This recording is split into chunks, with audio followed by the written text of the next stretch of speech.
Yo, you know what, man? I'm just gonna go ahead and hit the button because we.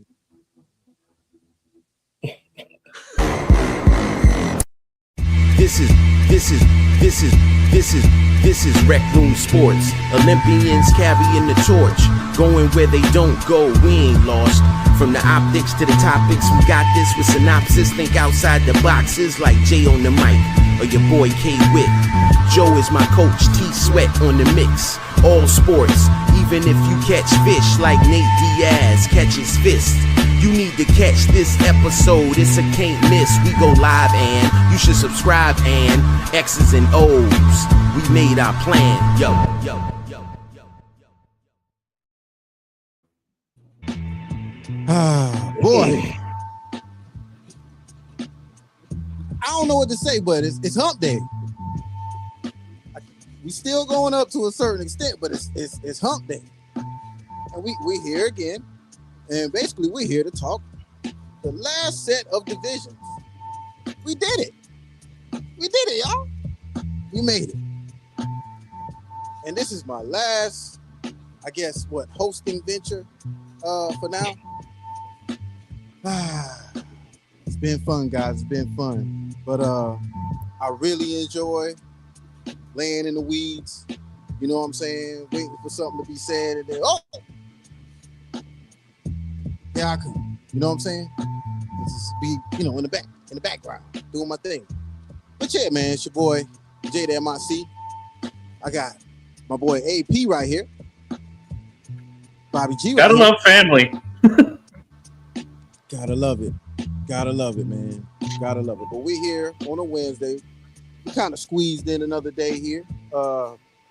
Rec Room Weekly. But today it's we're gonna be talking AFC, NFC North divisions.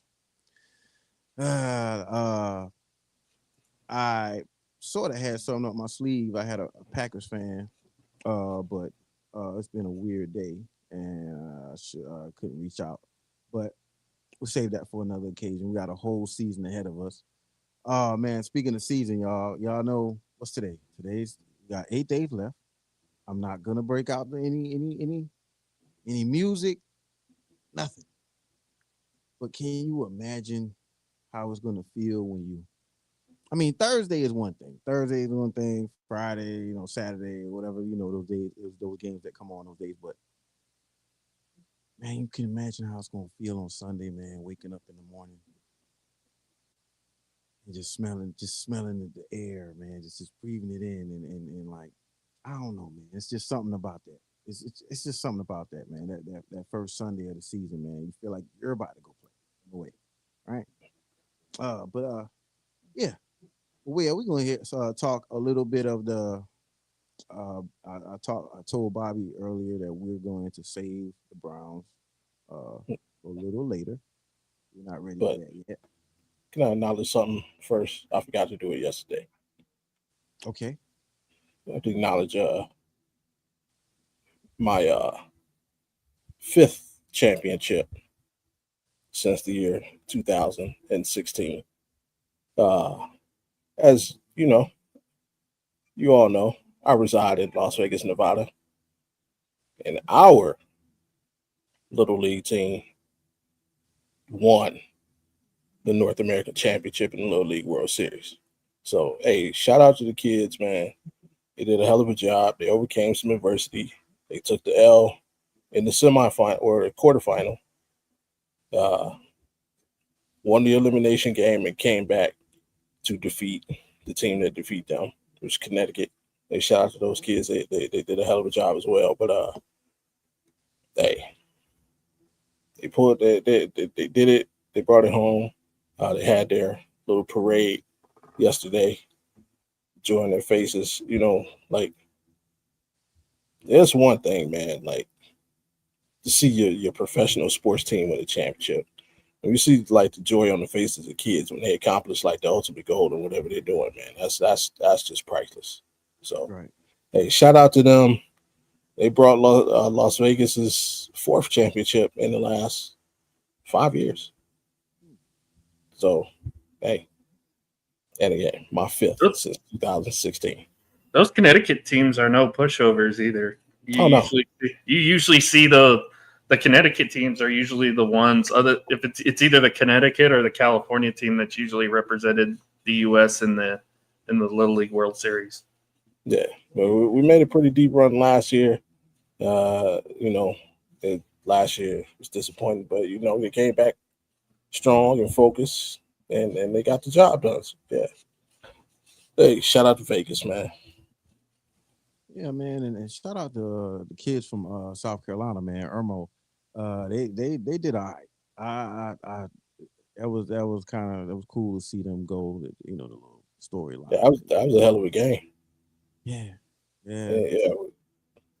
They fell short, but they're definitely proud of them. I think that's the furthest I ever seen any team South Carolina go. Honestly, I'm trying to think back, and I don't recall. I think I've only seen a couple Oklahoma teams ever go. Right. So it's like you said. It's usually like California, and not California, Northeast Texas, one of those three areas. Right. You might still get a Florida team. Florida. I feel like Andre 3000. Hey, Nevada got something to say. Talking about. Well, yeah, man. We're gonna get started, man. We're just gonna jump right into it, man, and I'll skip everything. You can see everything on the bottom, man. Follow, subscribe to anything you can, Rec Room Sports. And then before we get into it, man, who is your team? Shout it out in the comments. Maybe it's one of these teams. If I was talking to somebody and I was telling them, we're gonna talk the AFC and NFC North divisions. They was like, what teams are that? All those. And I'm like, what? Okay. So they're a super casual sports fan, huh? Oh man, it's weird. That's weird. It was weird. It's weird. He actually does prize picks, whole nine. You know what I'm saying? It's weird. Very casual, but pause, backdoor casual. Like I don't understand how. Yeah, I don't understand that. But yeah, AFC, NFC North. Like yeah, what teams are those? All right, so for starters, Pittsburgh Steelers. Oh boy. I mean, their 2024 season ended. They went 10-7. They went 10-7. I mean, you can't ask for much. When you have I'm not trying to throw shots early. I was talking about Bobby, but when you get a running back to play quarterback, I think they did very well for that type of situation. And I'm very Justin Fields is a very talented quarterback, but it's kind of a catch-22 because you kind of gotta throw the ball, sometimes. So yeah, 10-7. You know what I'm saying? It ended with a wild card playoff berth, right? Included, I think they got the final playoff beat. I want to say, yeah, losing 14. They had the opportunity of getting boat raced by Kansas City in Arrowhead. Look, I mean, that's just how it is. For departures, I mean, of course you lost Fitzpatrick, but you gained Ramsey. You lost Pickens, Najee Harris. I mean, when you name some of these guys, it's kind of like, were they talented guys, but there needed to be something else done offensively. Najee Harris specifically, I just couldn't understand how you couldn't get it going. They lost to Baltimore. That's what it was. Yeah, it was the NFC North matchup. 14-28. Denver was the 7 seed. They lost to Buffalo, I believe. Yeah, right, so that's how it went down. Okay, cool. And also losing, Justin Fields, of course, who I just mentioned. Cornerback Dante Jackson. Trying to think of anybody notable. Offensive tackle Dan Moore Jr. So they pretty much have a lot of pieces. I think Daniels, the starting guard. And let's not forget, also they traded George Pickens to Dallas too. So Right. Of course, but He just had to throw that in there, didn't he? I mean, yeah, just mention that. I But mean, it was one of like reiterating it like you it was one of like two He was like- two wide receiver trades, big wide receiver trades that they made this year. So, But I mean, of course, you losing. Of course, they lost Russell Wilson. You're talking about some guys, some older guys. Robert Woods. I'm saying he contributed, but of course, not the Robert Woods of old, not the Bobby Trees of old. But they also made a trade to pick up DK Metcalf. Also, like I just mentioned, getting Jalen Ramsey. I think they pretty much shored up their defense outside of offensively. Of course, we can't go without mentioning Aaron Rodgers. Did they though? I like the Jack Sawyer pick. I will give him that. Yeah, I like that pick. Got the kid from Iowa, the defensive tackle, of course, Harmon, their first round pick. Mm-hmm. You got, of course, Jack Sawyer, who was kind of a home-ish town. No, because that's Ohio. Never mind. You got Caleb Jackson, and then you got two defensive players in the 7th round. So, other than that, your one other notable pick was Kalen Johnson, who's likely going to be your starting running back going into this season. And then, of course, the heir apparent, I guess, in the 6th round, Will Howard out of Ohio State, who just won a national championship. But Harmon at defensive tackle, man, I don't know. When it comes to defensive tackle, in Pittsburgh, I think they value the position a little bit different. I think a lot of teams now kind of emulate how the Steelers pretty much played a defensive tackle. In their past, in history, they are pretty much. I would say they're cool for just having a space eater. Casey Hampton. Yeah. Casey Hampton was He was a mountain. Yeah, but I'm he's a big boy. Yeah, and I always watch how the Steelers, like I said, how they feel the position, and was like, damn, is y'all want him to tackle somebody? Like, damn. And there's always somebody that look too big for everything that they have, the pads, the jerseys. Anyway, so yeah, I'm interested to see how Harmon, being a 1st round pick, how he turns out. But do we see? I don't know. Do we see any improvement? I mean, being the fact, like I said, the defense, I'm kind of excited to see what the defense looks like, especially with Ramsey. I was looking for him, I guess, to make the jump, and I say jump, kind of like a step back. But a lot of cornerbacks, they get a little older. They kind of do well at the safety position.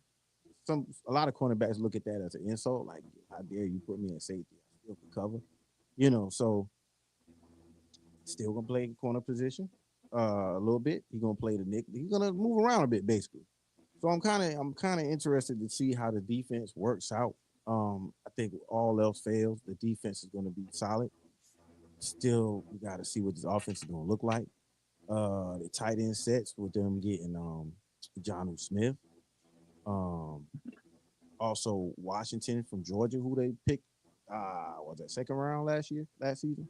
Darnell Washington. Right. Georgia tight end. Right. I'm looking forward to seeing how this 2 tight end set, because I'm pretty sure, of course, we can't forget Fryer. So how this set, pretty much how it works out. I'm pretty interested to see how it works out. I think Aaron Rodgers is going to be showing some things that he quite wasn't able to show with the Jets. And I mean, he wasn't really able to show anything with the Jets because he was hurt. But first game of the season, Jets, Steelers, like, I mean, I think this is a pretty They good. know what they're doing when they're making these schedules. The NFL knows what they're doing. Yeah, but I like this game. I like to see how this works out. We're looking at two uncertain teams. We don't know what we're getting out of both teams. So yeah, I mean, in a nutshell, Steelers. I would say, when we're talking about 10-7, I think the best they can do is match their record from last season. I don't think that's the best they could do. And for fans of the Steelers and people who follow the Steelers, I'm gonna say this, and it's gonna sound funny, but it's very true.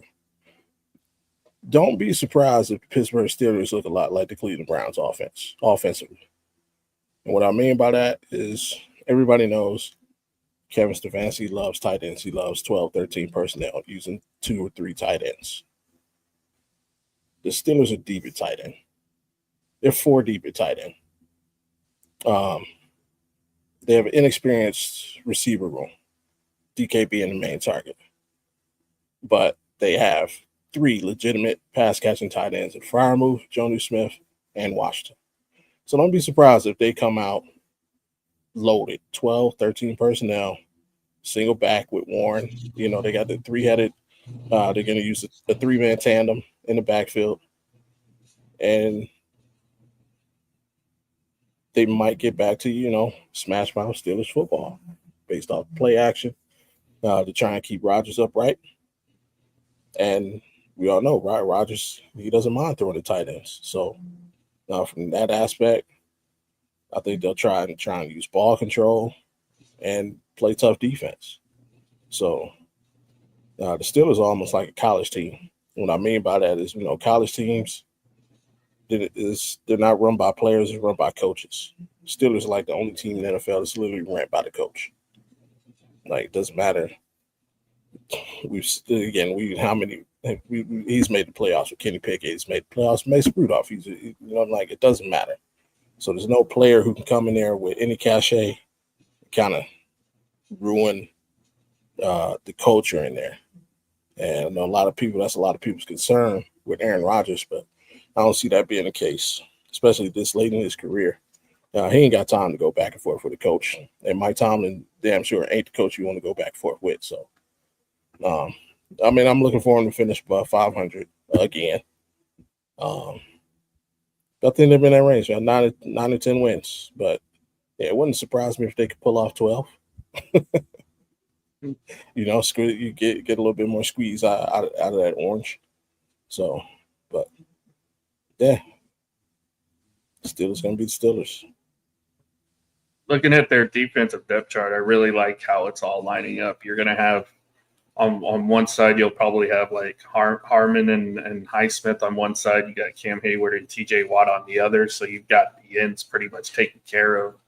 In the middle. Cam's a DT. They'll be in the middle. Yeah. Well, I mean, yeah, you still have that front. It's a 3-4 defense, so technically, it's like he's playing a defensive tackle, but it's on the defensive end, but it's in the interior, so it's like a D tackle anyway. So, especially when you've got TJ Watt and Alex Highsmith rushing from either side. So, yeah. So, and of course, you got Porter there, the young corner. He's going to have 2 very highly successful veterans to learn under now with both Big Play Slay and Jalen Ramsey there. So that should be, I think it will be beneficial for him in his growing process. I like that. Deshaun Elliott, I think, is one of the more underrated safeties in the league. I like his game a lot. So, yeah, it's Steeler football. It's what it's going to be. They're going to play good defense. They're going to run the football. You got, like you said, they got 4 tight ends on roster, and 3 of them are going to be used in a game for the majority of the time. So, because that's just kind of how Arthur Smith likes to run his offense, and it's Steeler football. So, and also because they've had trouble at the position in the past, they also have 4 quarterbacks on roster with Howard, Rudolph, of course, Aaron Rodgers, and then Skylar Thompson there at the end. So, all these guys have had minimal success in their careers. You know, you mentioned Mason Rudolph got Pittsburgh to the postseason. You have Will Howard, who just won a national championship in college. Skylar Thompson had a little bit of postseason success. Great analysis. Not by in the win column, but almost what was it? He almost pulled off the upset against Buffalo in the postseason with Skylar Thompson starting, something like that. So all these guys have had success. Of course, Aaron's won a Super Bowl, and like you said, it's the end of his career. He's not going to be the drama queen we've seen the last few years. This is his last year, I think. And I think to play for a respected coach like a Mike Tomlin, he knows he doesn't have to do as much as he's done in the past because Tomlin can just kind of direct the ship in the way it's supposed to go. So I'm kind of there with you. I don't want to say that they get 10 wins, but here's the thing. This has just been their MO for like the last 20 years. They always find a way to stay above 500. So I'll just go ahead and say they'll be at the very least 9 wins, probably 10 wins. I don't think they'll get under because Mike Tomlin doesn't have that ability in him for some reason. So I'll say 9 to 10 wins too for Pittsburgh. The only thing that really scares me about this team is you let Mika go, and a good thing for me, you picked up Juan Thornhill. Juan Thornhill's trash. I'm sorry, he's trash. So I would much rather you have Jalen Ramsey, and that was my thing. Like, and that's why I was saying when you were saying Jay, like, I'm like, are you sure? Like, would you really rather have Jalen Ramsey or Mika Fitzpatrick? I want Mika Fitzpatrick, honestly. But right. Honestly, Thornhill went right over my head, bro. I didn't even know they have Thornhill. I mean, just he's trash, bro. It changes the equation a bit. Yeah. So, the only reason I know his name so well is because all you see is the back of his jersey. Man, dude. That's funny. But I think, wouldn't you rather believe that I guess they're still better off on the back end with Ramsey and having those no. Because now if you get beat, I have zero fear of attacking you downfield. Right. Like when Mika back there was a hesitation to throw that deep ball because he's just back there lurking, playing. You know, he was basically a poor man's Ed Reed. You know what I mean? And that's not an insult. I mean, there's only one Ed Reed, but if I can't have Ed Reed, I would damn sure take Mika Fitzpatrick. And you know, he's gonna get picks, he's gonna get PBUs, and now with him not there, I'll take my chances with today's passing rules 1-on-1 with an older Jalen Ramsey. You know, I got no problem with that. And just to say I'm the Bengals, that's where I know where Ramsey's going to be. And I'm damn sure take my chances, T. Higgins 1-on-1 with Joey Porter Jr. So it was with zero help over the top. So it's going to be interesting to see. You know, and it's going to be when that pass rush can't get there. Obviously, the pass rush will be effective. When that pass rush isn't effective, I think Steelers can be really, really, really vulnerable. Yeah. I mean, I am a little concerned about their wide receiver room too, because you do have a lot of inexperience in that room. I know DK's there. I know you've got a couple guys who have had some experience with it, but it's not the flashiest wide receiver room. At the very least, the tight ends, like we mentioned earlier, the tight ends make up for the lack of wide receiver depth in Pittsburgh because you've got 3 solid tight ends that can be effective, both blocking and receiving. So, but we're talking about. Hey, Ron, the bet still stands. I don't want to hear you with that nonsense no more. The bet still stands. I don't want to hear no more talking. Bet it. Yeah, Ron. That was last night. Yeah, bet it. So If so you ain't accepting the bet, I don't want to hear nothing about the Falcons. when it in Pittsburgh, and I agree with also Bobby's take about possibly 12 wins, because I would say in Arthur Smith in his defense, I would say this is probably one of the best offenses. Well, no, because at one time you had Henry and Brown and AJ Brown. I would say how he wanted an offense. I think this is probably his best chance he has at showing off his offense. How it's actually made out to be. John Smith has shown that in the past with some of the, even their weaker Titan teams. So I'm looking forward to all of that. That tight end set with Metcalf, I think it's enough. You know, I think it'll be enough. We just got to see what his running game looks like. Yeah, and that's definitely been a problem in the past. Like I said, I can't put my finger on why Najee Harris wasn't as effective, but hey, so we all pretty much come down to the conclusion of, I guess, 9 to 12 wins. I guess let's all take a deep breath real quick. no deep breath. It's nothing to relax about. Breathe easy. You know, breathe easy right here. What can I say about the Browns, man?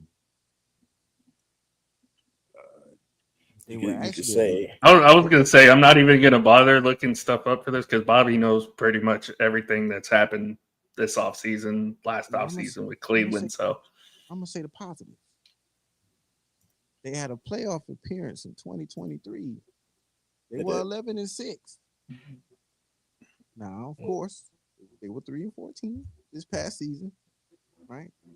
they were. And it was mainly because they lost Deshaun Watson to an Achilles injury in week 7. No, that's not why.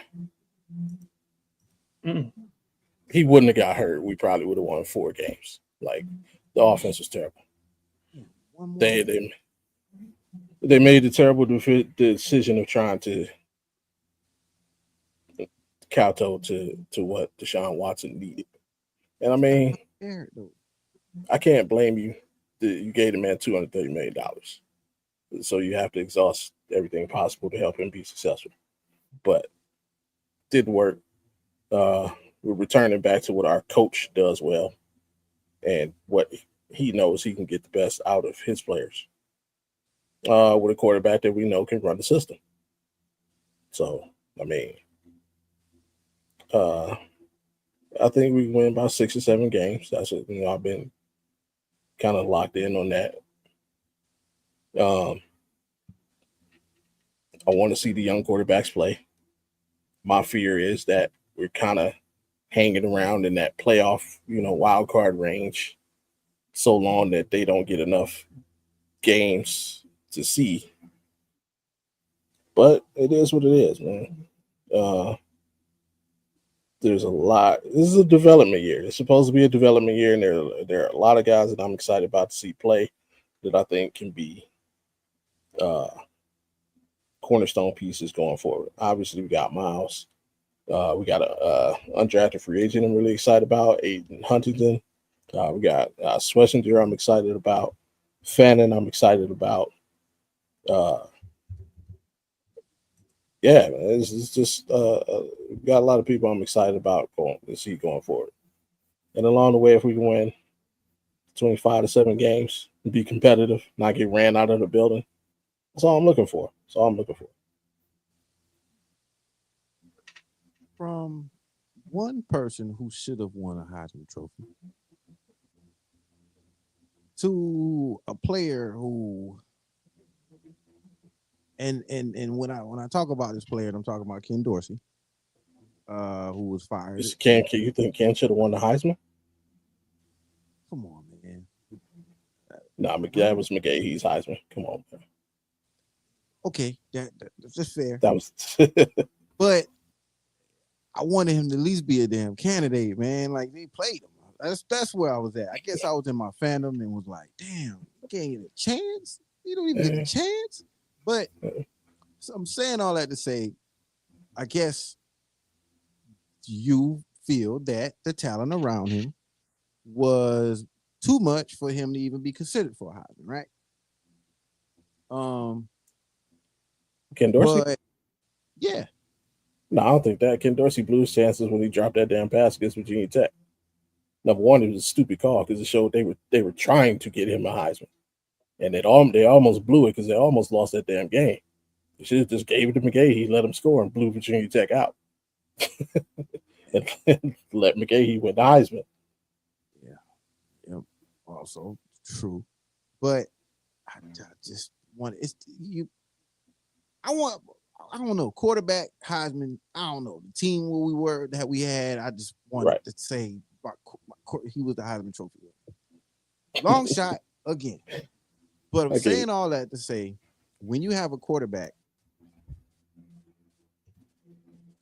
that's throwing to a Heisman Trophy winner, is it sort of like the same when it comes to like his draft status and becoming the number number 3 QB? Do you think this Shedeur business is, because I guess we haven't talked about it. I don't think we talked about it. Maybe we talked about it in the past. I guess not around the combine process, but we haven't talked about it since then. I mean, how do you feel about Shedeur? I guess everything in its totality up to this point.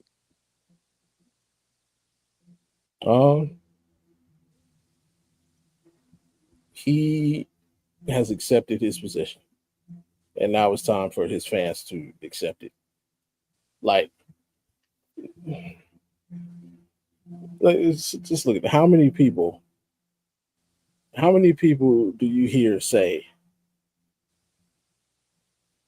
that Patrick Mahomes should have been a number 1 overall pick?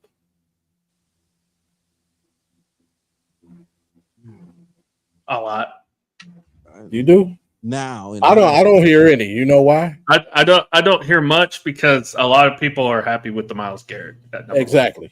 It's just the same. They're more saying he should have been the first quarterback taken over. Right. But you don't hear a lot of people. Trubisky.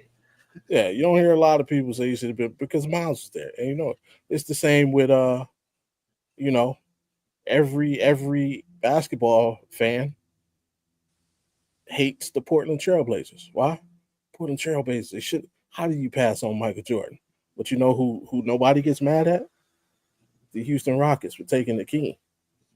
So it's like all these Shedeur fans, like, I know what you expected, I know what you wanted, I know what you think, and that's fine.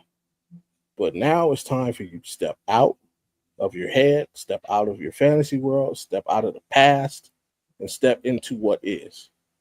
He was a 5th-round draft pick. He's been treated like a 5th-round draft pick. He's earned his way as a 5th-round draft pick. Despite of what you think should have happened, it's what is. And he's handled it with the utmost professionalism and very little to no mistakes. Every move he's making is like perfect. It's what you would want from a young QB. And it's what you would expect from someone who was raised by an elite athlete, someone who's elite in their profession. Like, so yeah, man, like, it's the fans, man. It's not even Browns. Again, it's the Shedeur fans. It's the Shedeur fans and the media hypers that are making a big deal out of this. The media clickers, and I'm gonna get at one specifically on Friday. But yeah, these people are just making things so. Like you can even tell at Colorado, he was that up and down type of player. Where yes, he had his moments where it's like, he can throw the ball deep, he can throw it with accuracy. The problem is a lot of those times they're fighting from behind. They're fighting from behind in a lot of those games to have to do this. So a lot of those numbers are kind of inflated because of that. But even forget the numbers. Like, it's just technique. It's like you think, like, refusing to acknowledge the mistakes, you're not helping. You're hurting the player. Like, prime example, on the sacks he took, defenders coming at him, you look at it, the defender gets outside pressure. Not inside, outside pressure, which is okay. As an NFL quarterback, you need to step up into the pocket to allow the lineman to continue to push that dude outside. He falls back, which allows the guy to continue to get outside, and now he's in your face. It's that small thing. But guess what? That's also okay because he's a rookie. And that's exactly why he was a 5th-round pick. But these are the things that he's going to learn from and move forward with. That's what we want. But the Shedeur fans, you're hurting him by saying, "Oh, it's the lineman's fault." No, it's not. It's okay to acknowledge your kid made a mistake. And even as a parent, guess what? It's okay to let your kid touch the stove to find out why he shouldn't touch the stove. Mm-hmm. Like, I don't know. Like, yeah, just like he's gonna make mistakes. It's gonna be bumps in the road. Even let's say, even in a perfect world, he was the number 2 overall pick. Has there ever been in the history of anything a perfect rookie? Just completely mistake free. Jaden Daniels, we watched him have one of the best rookie seasons ever. Was he void of mistakes? No. Like, these Shedeur fans gotta get out of your head that this is Madden. This ain't Madden or NCAA 25. This is real life. I was gonna say, you take away that Hail Mary against the Bears. He did not play well in that game at all. You basically take that Hail Mary away. It does not look good on paper. And even C.J. Stroud the year before, while he had a phenomenal year, there were some games where we're just kind of like Carolina, the worst team in the league that year. First overall pick got the best of them in that game. So they have their slip-ups. These are rookies. Overall, as a whole, man, 5-7 good. We could be a surprise NFL team if the coaching staff decides to go after wins. But we'll see how the season goes. And again, it could be a complete disaster. It really could go either way. I love the new running back room, too, by the way. I mean, we just picked up another running back from the Rams, Raheem.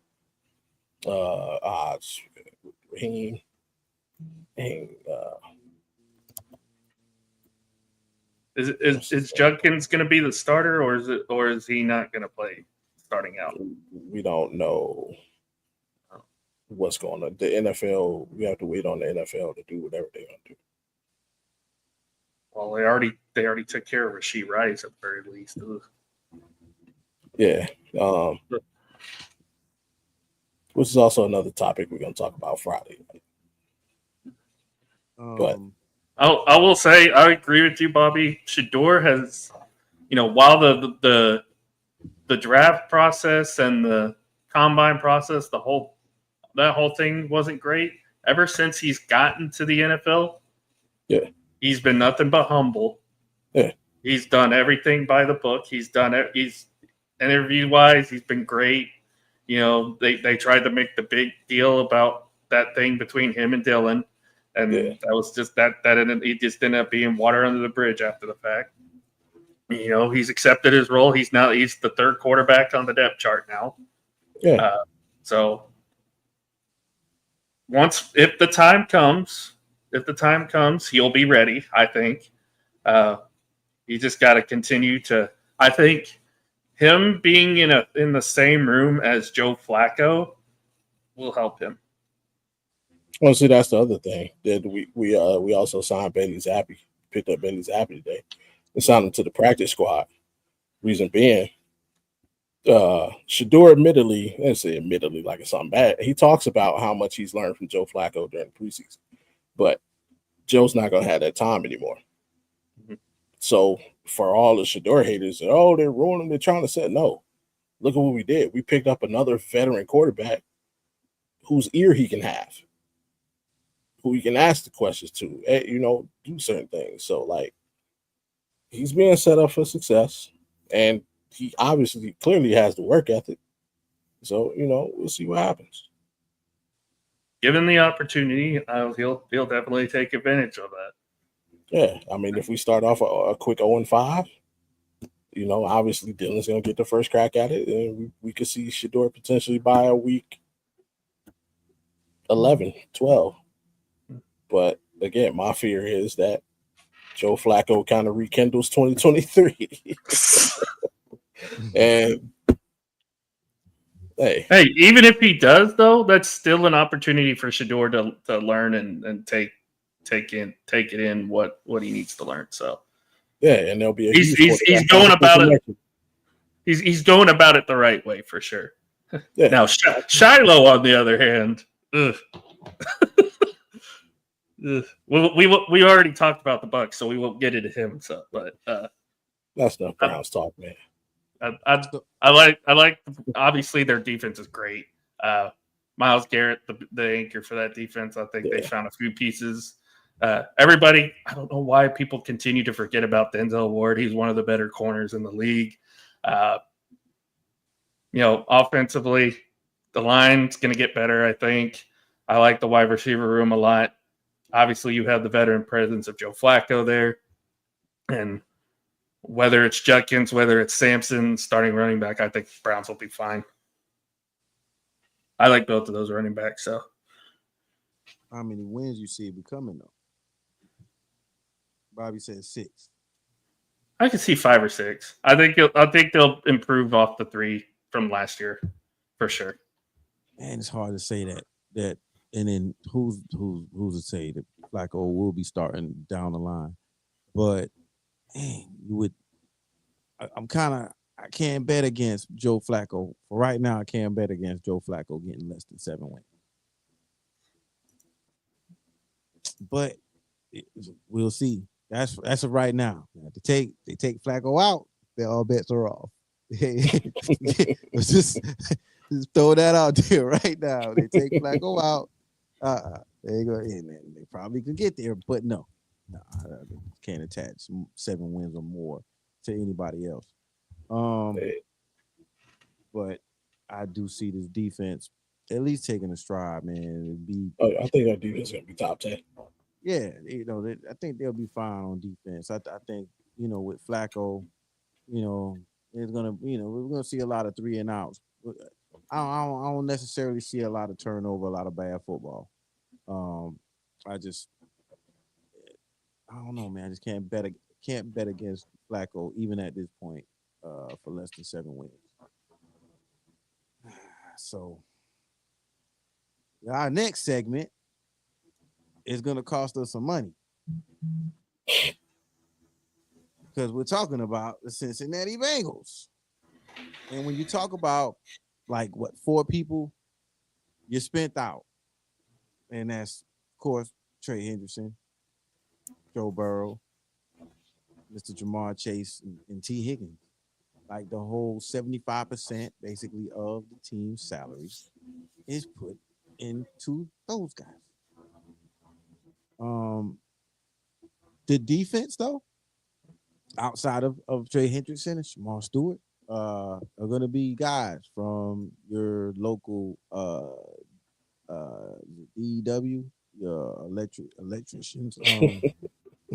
You got the popcorn vendor playing safety. You got the janitorial staff playing linebacker. This is going to be very interesting because money don't work like that. I've never seen a team foolishly spend money into something and it worked out. Not very. I haven't seen too many situations where you put so much into an offense and you're on a tightrope the whole season, I've never seen that work out. But yeah, you have the Rams. I was just about to say outside the Rams, but the Rams, those were picks. And difference is the Rams had a defense. Bengals do not. The Rams had 2 players on defense. Aaron Donald. No, I'm talking about the greatest show on turf, Rams. Oh, those Rams. Oh, but nah, you would think at that time they was all their money was in Isaac Bruce, Torrey Holt, Kurt Warner, Marshall Falk, Isaac King. Kurt Warner. Kurt Warner was not Orlando Pace. Now, remember, Kurt Warner got paid after he got MVP. What do you mean? After they won the Super Bowl, remember that year he got all their money on offense. Yeah, he started that year bagging groceries, if you recall. But they already won. You understand? They won with him on a very, very modest contract. So but had they not let Mike Martz take over the whole thing and spent wisely, they could have won. They could have won a couple more. Yeah, it's especially the one in 01 for sure. I mean, even when they got Bollinger. See, because that's the thing, and I tell this story now because I started out as a Rams fan because that's what drew me into football was the greatest show on turf. Interesting. And how great that offense was. But because they lost that Super Bowl to the Patriots, I was like, no.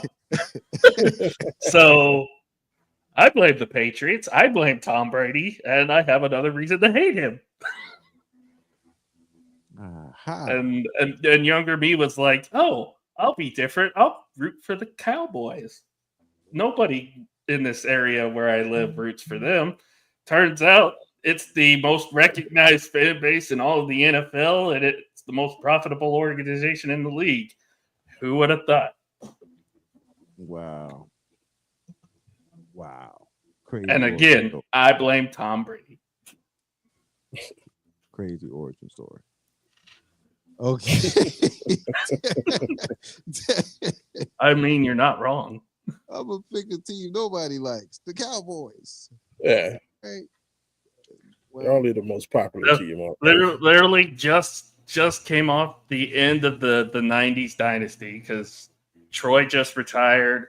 Michael, I think, already left by that point, and Emmett went and signed with the Cardinals for some goddamn reason. And then you had they brought in I think they moved their safeties coach, who was Dave Campo, and made him the head coach for those 3 years, where you had the rotating quarterback room of Anthony Wright, Quincy Carter. I thought Tony Banks at first, but he went to Houston instead of Dallas. But it was like, and then he brought in Testaverde for like a year or two. And then Drew Bledsoe comes in, and then you get Tony Romo in 05. So yeah, dark period for Cowboys fans in the early 2000s. Again, I didn't think they were that big of a deal, so I was like, oh, sure, I'll root for the underdog. Turns out, had I been born a decade earlier, would have got to enjoy at least 3 Super Bowls. Well, I don't know what to say about that. I do. Can we discuss how Emmitt Smith turned into the worst color commentator, man, in the history of all sports? Nah, man. Give him some time. Terrible. It's not for running back. I don't know what it is, but I haven't seen it. Like Marcus Allen was okay. Marcus Allen a part of I think Marcus Allen was more college, I think, in commentary than he was NFL. Yeah, but he talked well with it. I was just like the moment I heard him do commentary, it's like, no, just don't. Just let Troy do it, and you can run off into the sunset. That's fine. Troy. Emmitt Smith is up there sounding like Bubba Gump. Troy and Moose have been great. They've been great. I really like Troy. Like literally, it has a and voice. Emmett even said in the documentary that just came out this year, he even said like the moment that he came back to Dallas, he's like, this does not feel right. I was like, you think? All right, Bengals. He does have a lovely steakhouse out here, though. To be fair, it makes up for his terrible broadcast skills. Yeah. I gotta try that. Yeah. I mean, what do y'all see? Do y'all see the Bengals? Pretty much, they started out 4-8. I mean, yeah. Do you see something similar to that? I mean, I would say, do you just see a positive outcome out of all this, depending pretty much solely on the offense, and even probably some of these guys playing Iron Man football. That's what it's going to have to take, I think. I think you could have a slim chance to win the North, but that's only if all of the dominoes fall into place. I think at best they're 10-11 wins, but they're a wild card team. I still think Baltimore's the better team. I still think Baltimore's the class of the division. At best, 11-10 wins, they're a wild card team. At worst, they could be competing with Cleveland for last place. Wow. If their defense rears its ugly head and their offense can't get anything going, they could be competing with Cleveland for last place. Well, I mean, finishing at 9-8 last season, I don't see it going that bad, but possibly flirting with something similar to 9-8. That could easily be 8-9, 7-10. So, I don't know. I don't see anything positive out of this. You know, you got to look at it. I'm serious. I mean, even if you make it to the playoffs, do you think this defense is going to have enough energy, anything left to push it through the playoffs? If we talk about the playoffs, nah. I mean, you're right now putting all that into an offense. Defense wins championships. I mean, of course, it's a different day. I'm just going to say this. If they get matched up with Kansas City round one, be prepared for like a 56-49 type of game in that first round, because we'll probably see it. I know Kansas City's defense is pretty good, but Joe Burrow's going to try to do everything he can to try to keep up with Kansas City, because they're going to give up so many points. They're going to give up so many points. I guess, man, we'll as the season goes along, I'm pretty sure we will be able to form some type of opinion on what's going on with the Bengals. Right now, it's an enigma of, hey, on one side we have this offense that can go out and probably win the Super Bowl, and then on the other side we got a defense that, hey, we're hiring. And if you can work for free, we'll accept you. You know what I'm saying? We need all we can get. We'll shovel snow to play defense for Cincinnati. Nah, I just don't. It's two contrasting things. It's not. They're not going to work together. You play the game of football to have your offense and defense work together. Your defense sets the table for your offense. I don't want to use an analogy for this, but hey, here we go. It's like getting to a table and like two parties, they have not cleaned the table after like two parties. Like, this is what it's going to look like trying to clean up the mess every freaking possession. Probably long fields. I don't see 9-8. Yeah, 9-8. I think that's the best we're gonna get is 9-8. Possibly 10. Right. Well, Jay, you're wrong, and here's why. You say you're concerned of them getting to the playoffs and even doing anything, it's defense, but outside of the first round, or after the first round, only one team in the NFL scored under 20 points. So defense was a problem league-wide once you got to the playoffs. Checkmark Bengals. They don't have to worry about it. All they got to do is outscore, including your own team. If you recall, your team gave up 55, after scoring 45. You know what I mean? So if there's one team in the league you don't want to get into a scoring contest with, this is Cincinnati Bengals. Two, I think the biggest concern for the Bengals this year is this will be the season we find out if Joe Burrow is injury prone or not. If he finishes the season, fine and great. But if he gets hurt again, we're gonna have to slap him with that label, and it's gonna have to stick, just like a name tag at a convention. So, but when it comes to the Bengals, like they've shown, like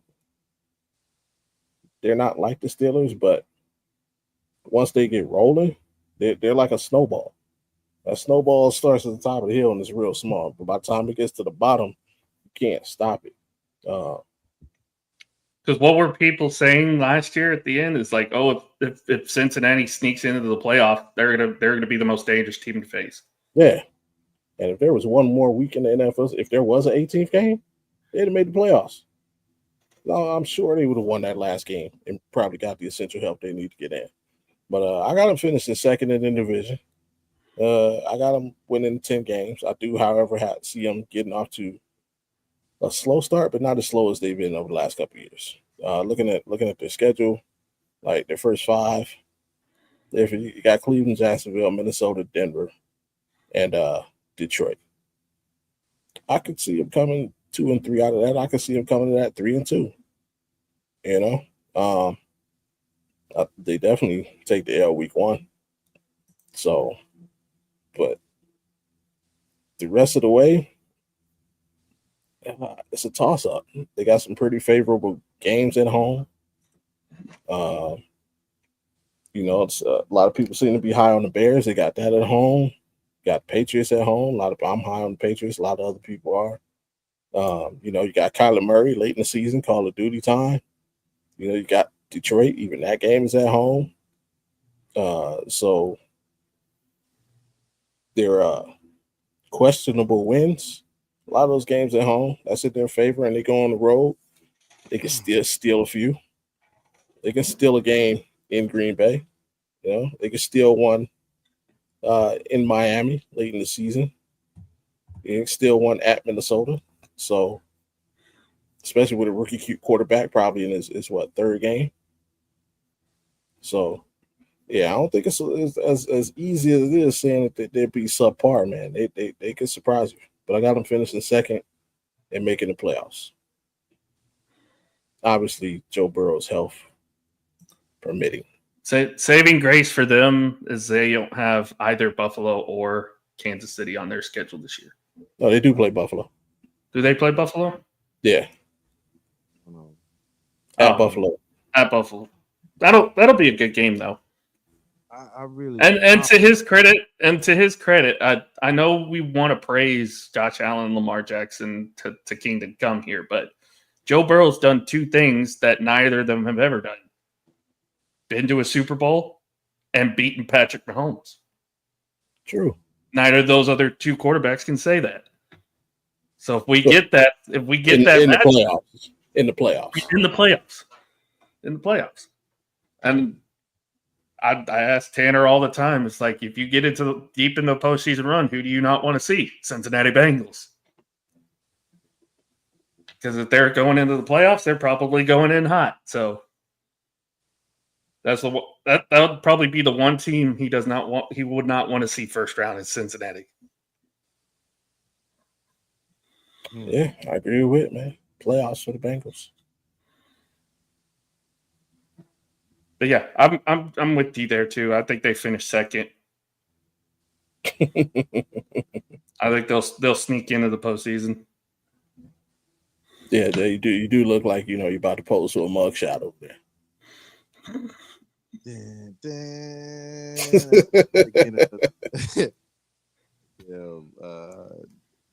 Shit. Blue Brother. Man, I don't know. Defensively, losing the defensive coordinator, They were already 25th in the league. That might be a saving grace losing their defensive coordinator. Yeah, Yeah, and did they lose or did they fire him? Because there's a difference. Detroit lost their defensive coordinator. He became head coach. They got rid of Lou, man. Yeah, they got rid of Lou and Monroe and Oromo. I can't never say the right name. And take note too. You have a week 10 bye, which is right dab in the middle of the season. But no running game. They were 30th in the league. A new defensive coordinator and so much turnover on defense. We'll see. And the health of just like, the health of Joe Burrow, included. Everything's riding on that. Everything. Ah. So much for that, man. We'll. I guess, man. You got Chase Brown, who's your fantasy running back at the very least. He's your catch out of the field back. Your short yardage, possible touchdown back. You got Samaje Perine, and you got a young rookie who I really like in Taj Brooks. We'll see what they can do with the running back room this year.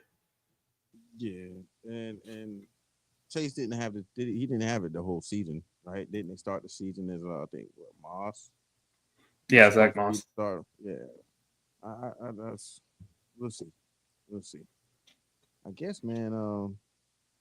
Easily, I guess we could say the winners of the division will be the Ravens.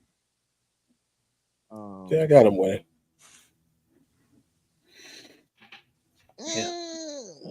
It'll be a tough division because as the AFC North is, it's always one of the toughest divisions to play in. So no exception to that rule. I think you got Derrick Henry, you've got Lamar still. That's really all you need offensively.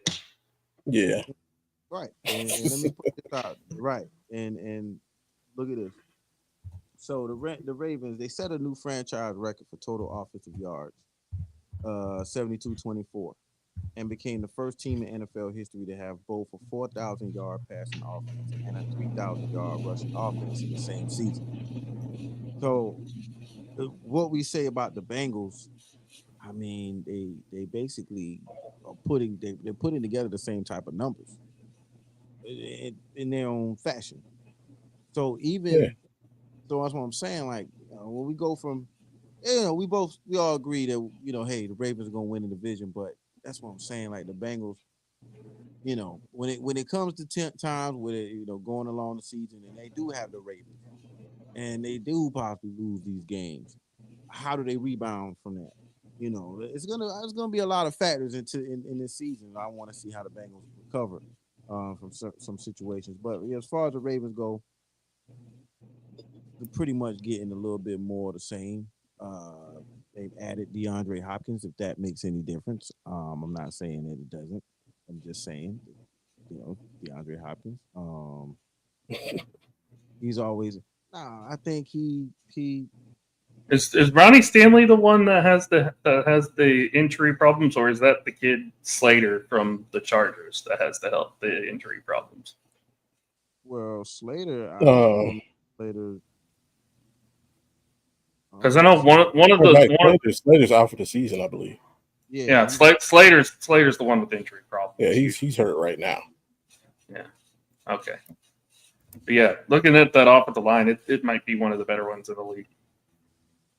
But picking Malachi Starks at safety, first round, when you have a guy that you just signed to an extension, $100 and whatever $million, Kyle Hamilton, it's a guy I really wanted when coming out of the draft for our team, man. But hey,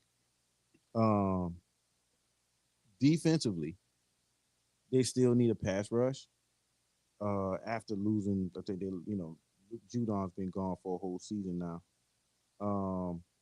In the fourth round, they picked up Teddy Buchanan from Cal, I believe. But the pass rush, other than Mike Green from out of Marshall. The pass rush has to improve. That's for sure. I think that's the only thing they missed out on last season. That might be the best Oh, the Ravens. secondary. They might have the best secondary, or one of the best secondaries in the league. With Wiggins, Hamilton, Starks, they just signed Jair Alexander and Marlon Humphrey. Yeah, I think the pass rush is on. If the pass rush is on and popping, then look, we're probably looking at the best Ravens defense probably since Lamar Jackson's been there. Their pass rush was solid last year. I mean, you've got Roquan, and then you've got the 80-year-old carcass of Kyle Van Noy. So You had Matabuki. You had what was that defensive tackle name? Had the weird name. They had a pass rush. They weren't getting Broderick Washington, Travis Jones, Odafe Owe. Yeah, there was another guy. Let me find him real quick. Oh, I didn't know they got David Ojabo. Yeah, but in years past, like I said, the pass rush hasn't been like in years past. Sack total wise. I know, we talked about Atlanta yesterday, and they talking about Pierce, James Pierce, rookie, edge or linebacker becoming. He's pretty much gonna. They say he's gonna be the sack leader this season. Atlanta basically got two edge rushers in the first round with their pick. Right. So right, but the pass rush has been. It hasn't been present as it's been in the past. That's something that's definitely been true this past season. Like I said, after losing, you would think Judon, with him going to Atlanta, after leaving the Patriots, that Judon's been away from the Ravens for about. I know he went. See, this is not to bring up the fucking Cowboys again, but this is why I don't like. This is why I don't like our defensive scheme. I think we would do much better defensively if we ran a 3-4 defense like what Baltimore does, like what Cleveland does, or what have you. 4-3 is fine, but you want to have Micah as a standing linebacker instead of just being on the defensive line at all times, because he can go out in coverage too. Again, I know it's nitpicky, but again, I want to go back to a 3-4 defense because I just love the setup. Because you've seen it for years, Bobby, as a Browns fan. It's like one of the most perfect setups for a pass rusher, almost. See? And Jay, the Ravens finished second in the NFL in sacks last season. Three of the 4 teams in the NFC North run a 3-4 defense. Browns, Ravens, Steelers. We run 3-4. All 3. We run a wide 9. Wide 9? Yeah. I mean, close enough. It's still better than a fucking 4-3. I'm sorry. The last decade or so, I have been slowly hating 4-3 defenses. And I'm just like, Jerry, please, for the love of God, go back to a 3-4. It worked so well when you had DeMarcus Ware. Why won't you do it for Micah? But you got to have certain things in place. Well, the point true. Being is, you take Kyle Hamilton out of that situation, the pass rush doesn't do as much as they've been doing. That's why he got the money that he's been getting. That pass rush has not been doing what he's been doing in the past, and Kyle Hamilton has saved this season. How they finished second in the league in sacks? How's it not? Kyle Hamilton. They had a lot of injury. You know Kyle Hamilton plays safety, right? Yeah, they had a lot of injury at corner. Right. What does that have to do with them being second in the league in sacks? Pass rushing safety is what he's trying to say. Run hand in hand. No, corners, coverage. Yeah, they do. But I'm saying, like, you saying they had no pass rush. They had no pass rush. Ravens get a lot of coverage sacks because they have lockdown corners and they have. Stop right there. Safety. What did you just say? Yeah. They get a lot of coverage sacks. Oh, okay. Because they have a lot of coverage sacks because they have a great secondary and they have. I mean, proofs. And they have guys who can get to the quarterback. Like you can't get a coverage sack if you can't get to the quarterback. I didn't see any of those guys get 100 million past few days. What are you talking about? Metabuki's like the highest paid defensive lineman. Yeah, what are you talking about, guy? I'm not talking about anything, but the fact that without Cal again, just because they don't have a Myles Garrett or a TJ Watt or a Micah Park, move on, guys. See, stay in Washington. Stay in Washington with it. Again, stay in Washington with it. You watching the Browns too much. So again, no, how coverage sacks work. You got to have good coverage. With them losing a lot of cornerbacks this past season, have a lot of injury. Kyle Hamilton stepped up. He did more than he switched from his original safety spot. Saved their season. When you look at the Ravens defensive standards, all I'm saying is Kyle Hamilton earned his money and more. If it wasn't for him, they would not have been able to put together anything last season. That's all I'm saying. Okay, now let me counter your point. So are you saying Kyle Hamilton covered 4 people by himself? That's what it sounds like you're saying. You're saying they had so many injuries that Kyle Hamilton covered both wideouts, the slot, and the tight end to allow their pass rush to get coverage sack. That's not fucking true, dude. That sounds crazy. Exactly. Crazy. But that's literally what you said. One dude. He switched safety spots. They needed him to play. He was all over the place. He plays rover. Play on the line. Okay. He plays the Troy Polamalu spot. Is that strong or free? Neither. It's rover. He's allowed to do what he wants. He's allowed to call his own shots like Troy and like Ed did. Can't do it. Again, stay in Washington. Stay in Washington. Strong. Can't do it the strong. You don't know the North. We different. We different in the North. You're showing more than I'm showing. You. I wonder why you're strong position. He does the same thing. He does the same thing Minka does. Strong position. They're allowed to roam. Once you earn a certain stature in your defense, in your team, and with your coaching staff, they allow you to do certain things. I know Washington hasn't had great, safety play since Sean Taylor, so you might not know how that works anymore. But that's how it does when you have superstars. When somebody superstars who are great enough to do it, they get to call their own shots. Hell, even in our 4-3, we still let Donovan Wilson do stuff like that. Yeah, but having a guy switch safety positions, something that he wasn't quite used to. He doesn't switch anything. He's allowed to look at the sideline and say, "Hey, coach, I'm doing this." He switched, and they say, "Okay." Here we go. Hey, do you not? Okay, just check it out. Myles Garrett is an edge, right? Why are we talking about edge?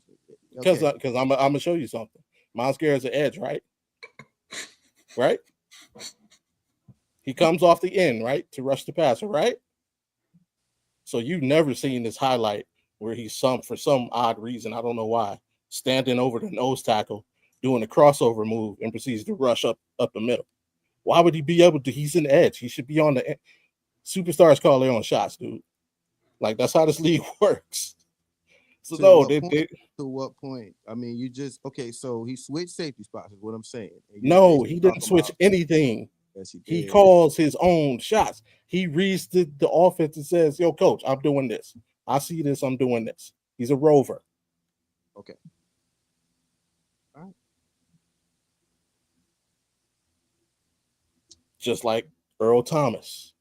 Just like, again, Ed Reed, Sean Taylor. The list goes on of players who were able to do it. Hufanga was allowed to do it in San Francisco. Probably be allowed to do it in Denver, too. Bob Sanders.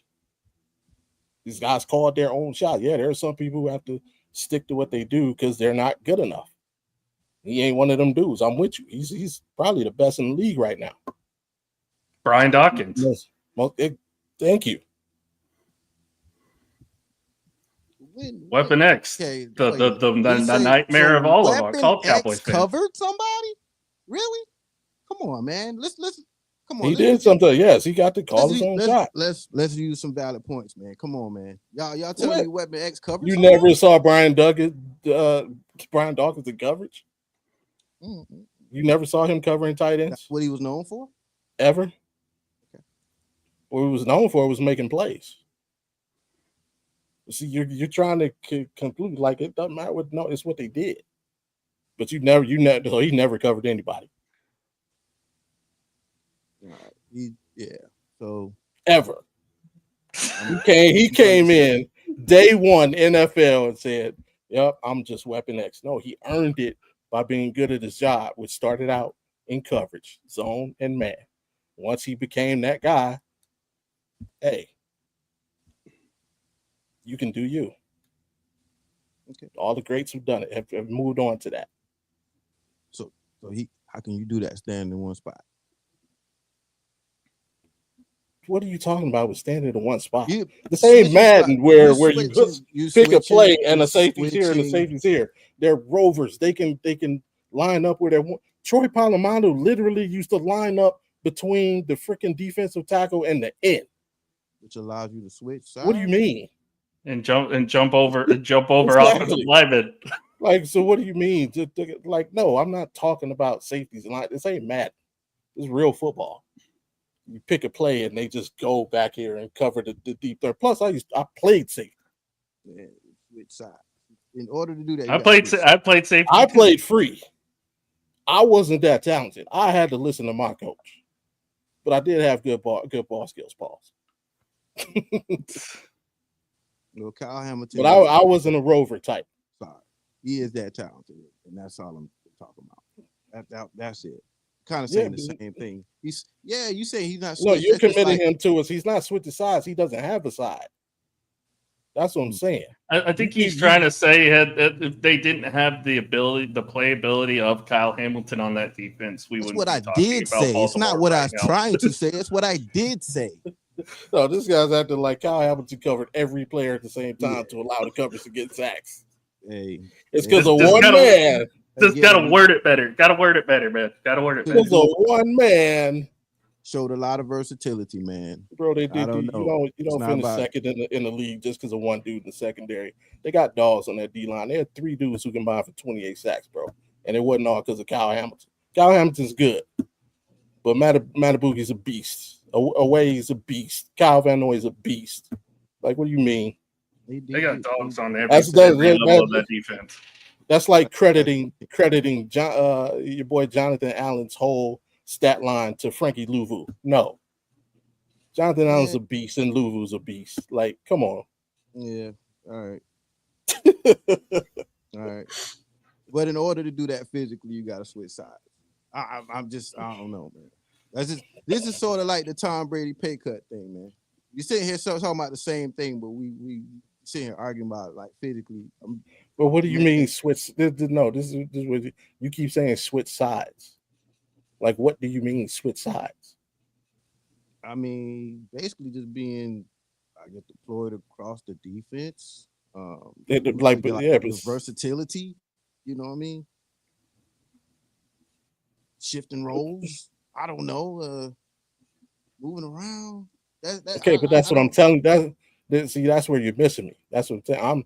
You're saying that, and you're going to a further extent to explain something I already understand. I'm just saying. Apparently not. If you're saying switches, he's not switching sides. He doesn't have a let's side. Let's move on. But you're talking about things that are not physically possible. Him being 4 people. No, I'm just saying. No, you said that. I'm just saying. You said that. If moving around, word it all better. I know. Moving around. You literally said this dude. Moved around and covered 4 people. That's why they got. He is modern day Troy Polamalu. That is the best way to say it. Is he is modern day Troy Polamalu. Versatility, moved around a lot, switched the sides. I really had to be told how to say it. Chicago Bears. I don't know, man. That you know how they talk in the South, man. You still argue a point about regular season and whole season. Whole season? What is that? You see, you creating new seasons. What is the whole season? Whole Foods? Whole season is totality. You're talking about the regular season. Who cares who's going to be the best at the end of the regular season? We know we're not going to start this argument. But Chicago Bears, man. Speaking of monsters of the Midway. Finished off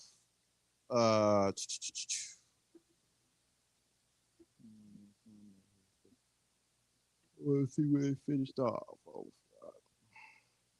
I They think started out pretty good. It's kind of like a tale of two halves with the Bears, because they started out pretty good, and after that loss to Washington in the Hail Mary play, they just kind of fell off. Like, Caleb looked below average at times, got no tight end play whatsoever.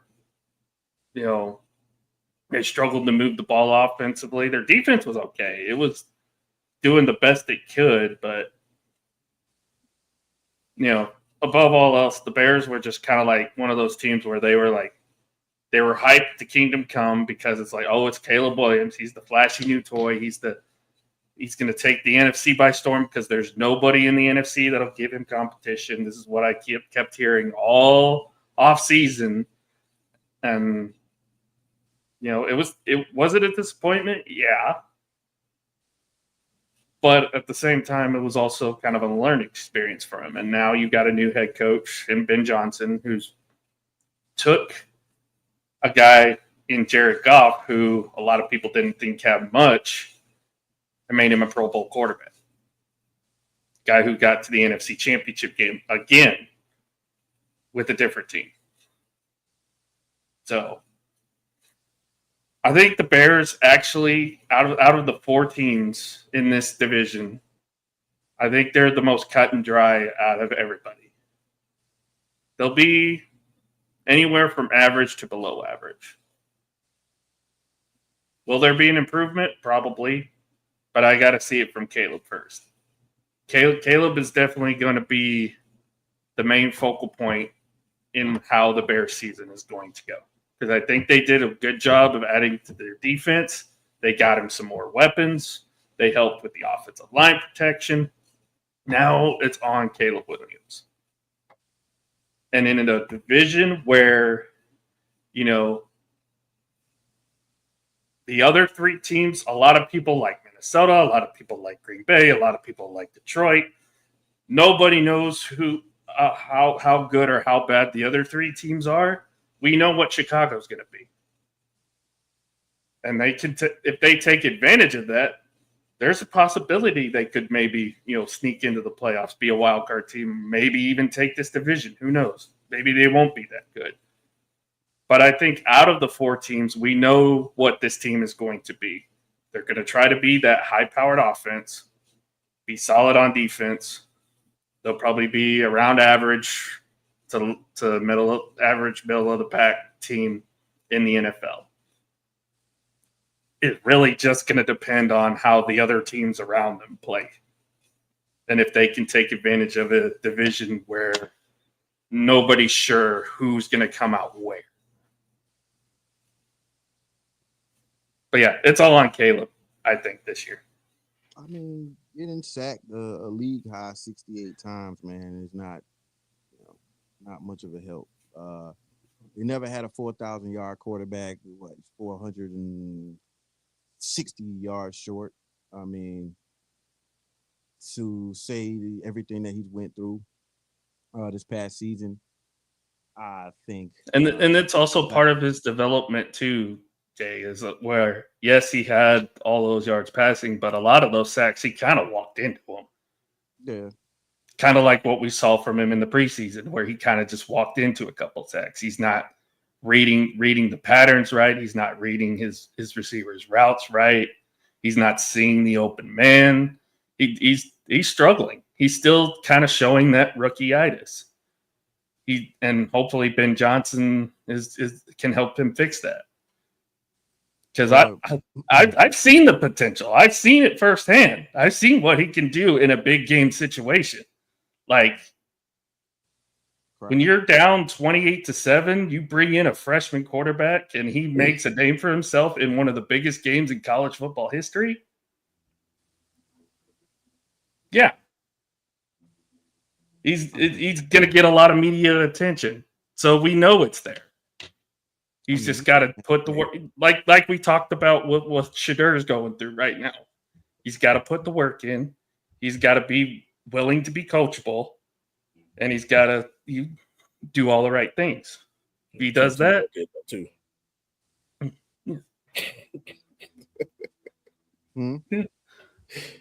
I said Tim Tebow did that too in college. This ain't college though. it's a whole nother league. So Yeah, not with that offensive line. I mean, what he went through. With I mean, yeah, you could say it's the offensive line too, but Caleb still has issues with reading routes and stuff. But hopefully he can get that fixed. Trying to be Patrick Mahomes. Yeah, people tell you that you like him. I mean, people tend to forget to believe it, man. I mean, he heard it enough. I'm pretty sure he did. I mean, they finished with a 5-12 record, man. Of course, they finished last in the division. I mean, just like you said, I mean, it started out pretty good with a 4-2 record. I don't know. Bob Johnson. But did you ever really believe it though? Talking about when they got out to a 4-2 start? Yeah.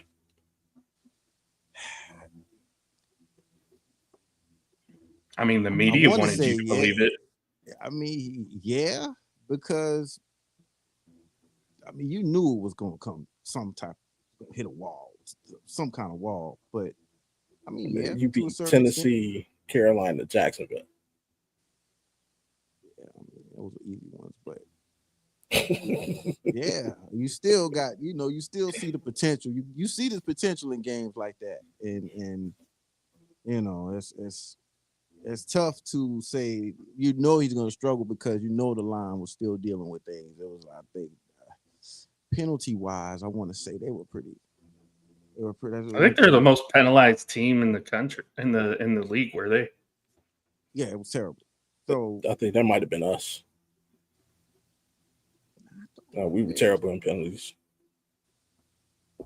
I'm sure. I know they had a lot of games where it was just, it just looked like he didn't have any command of the huddle. Then just other penalties defensively. But I mean, do you think with Eberflus last season, I don't know, man. I'm thinking that Johnson will be able to give him more confidence. They said he pretty much entered the building with a whole nother vibe. It could be kind of compared to the same type of vibe. Well, not exactly. I would say Pete Carroll, but what Johnson has done since he's entered the building is still like a new, sort of confidence, and I see it kind of. I mean, it's definitely we'll only be able to tell on the field how they handle things. They definitely have to get off to a good start this season, because I mean 1-4. I mean, they finished with a 1-4 record. I just think with the Packers and the Lions, and then it's beast within itself. Let alone, like I said, that's one division. That's a strong division. I would say this is going to be one of the strongest divisions. So you can't be out here giving up 100-something yards of total. Defensive penalties. You're going to be tested first 3 weeks right out of the gate. Right. You got Minnesota at home. You go to Detroit, and you got Dallas at home. You come out of that with a positive record, people might, start to take a different tune. I think the early week 5 bye though might be detrimental.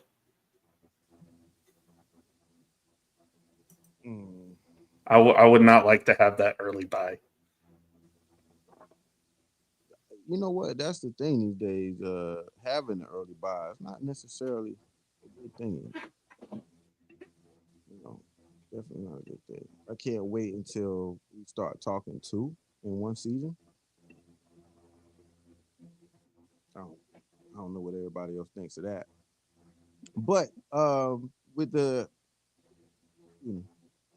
additions of at wide receiver of Duvernay, as well as Zacchaeus, another ex-commander, which I think we should have kept him. Zacchaeus has been pretty consistent everywhere he's been, but he's gotten hurt.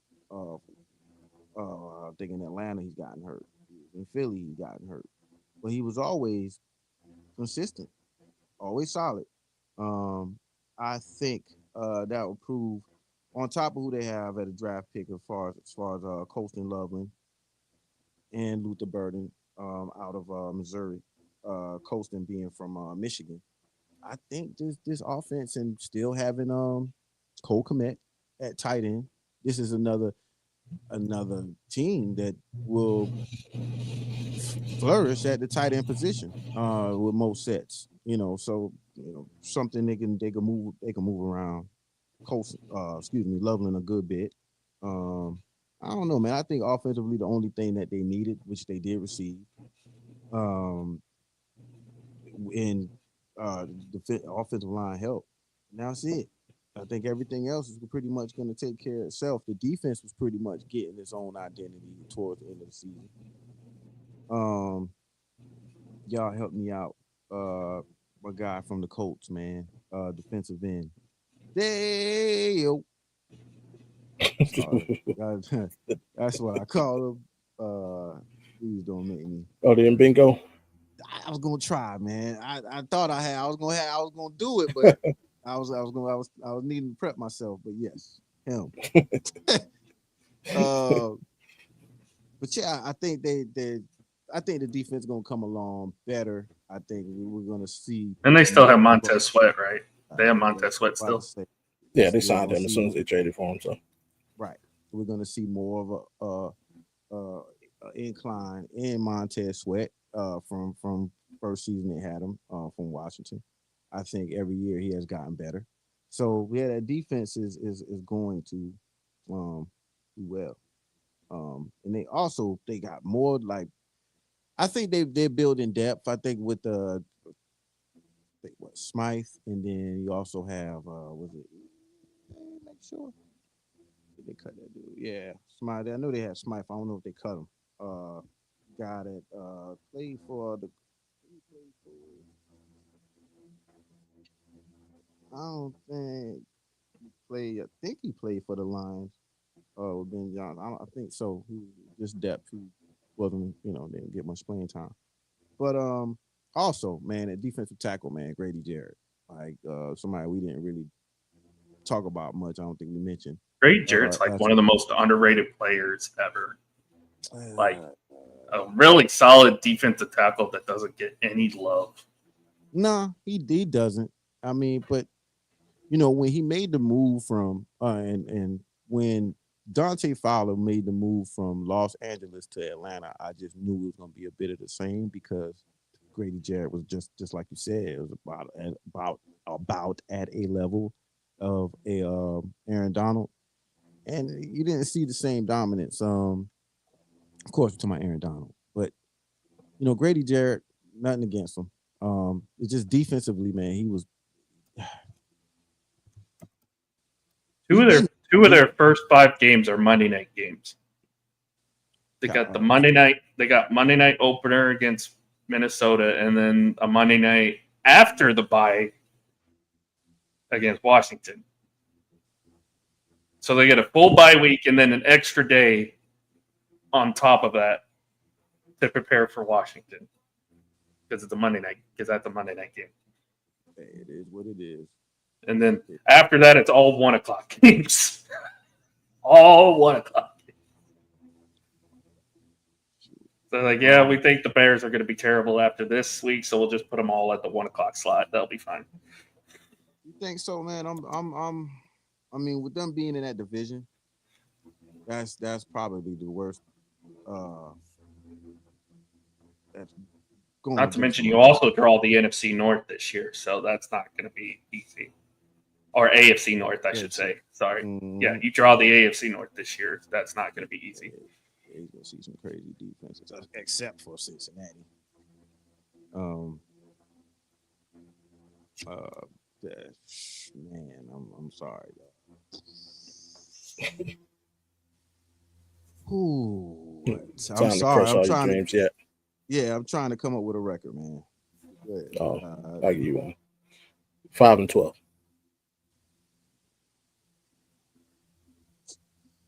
If you like the Bears are either a you do or you don't team. Like either you do believe in Caleb or you don't believe in Caleb. I don't. Like how much stuff we got to get this dude. Like they Right. just. I mean, I know it's only a second. He has every weapon possible now. Yeah, he literally came in for a high draft pick. The offense he came into the league with is insane. Like if you'd given that to like Peyton Manning rookie year, like if you gave that to Bryce Young the previous year, yeah, you gave that to Bryce Young the previous year, holy cow! Like, and then gave him more. Now it's but I guess even less than Caleb. I just don't believe in the Bears as a franchise. Give us the Bryce Young.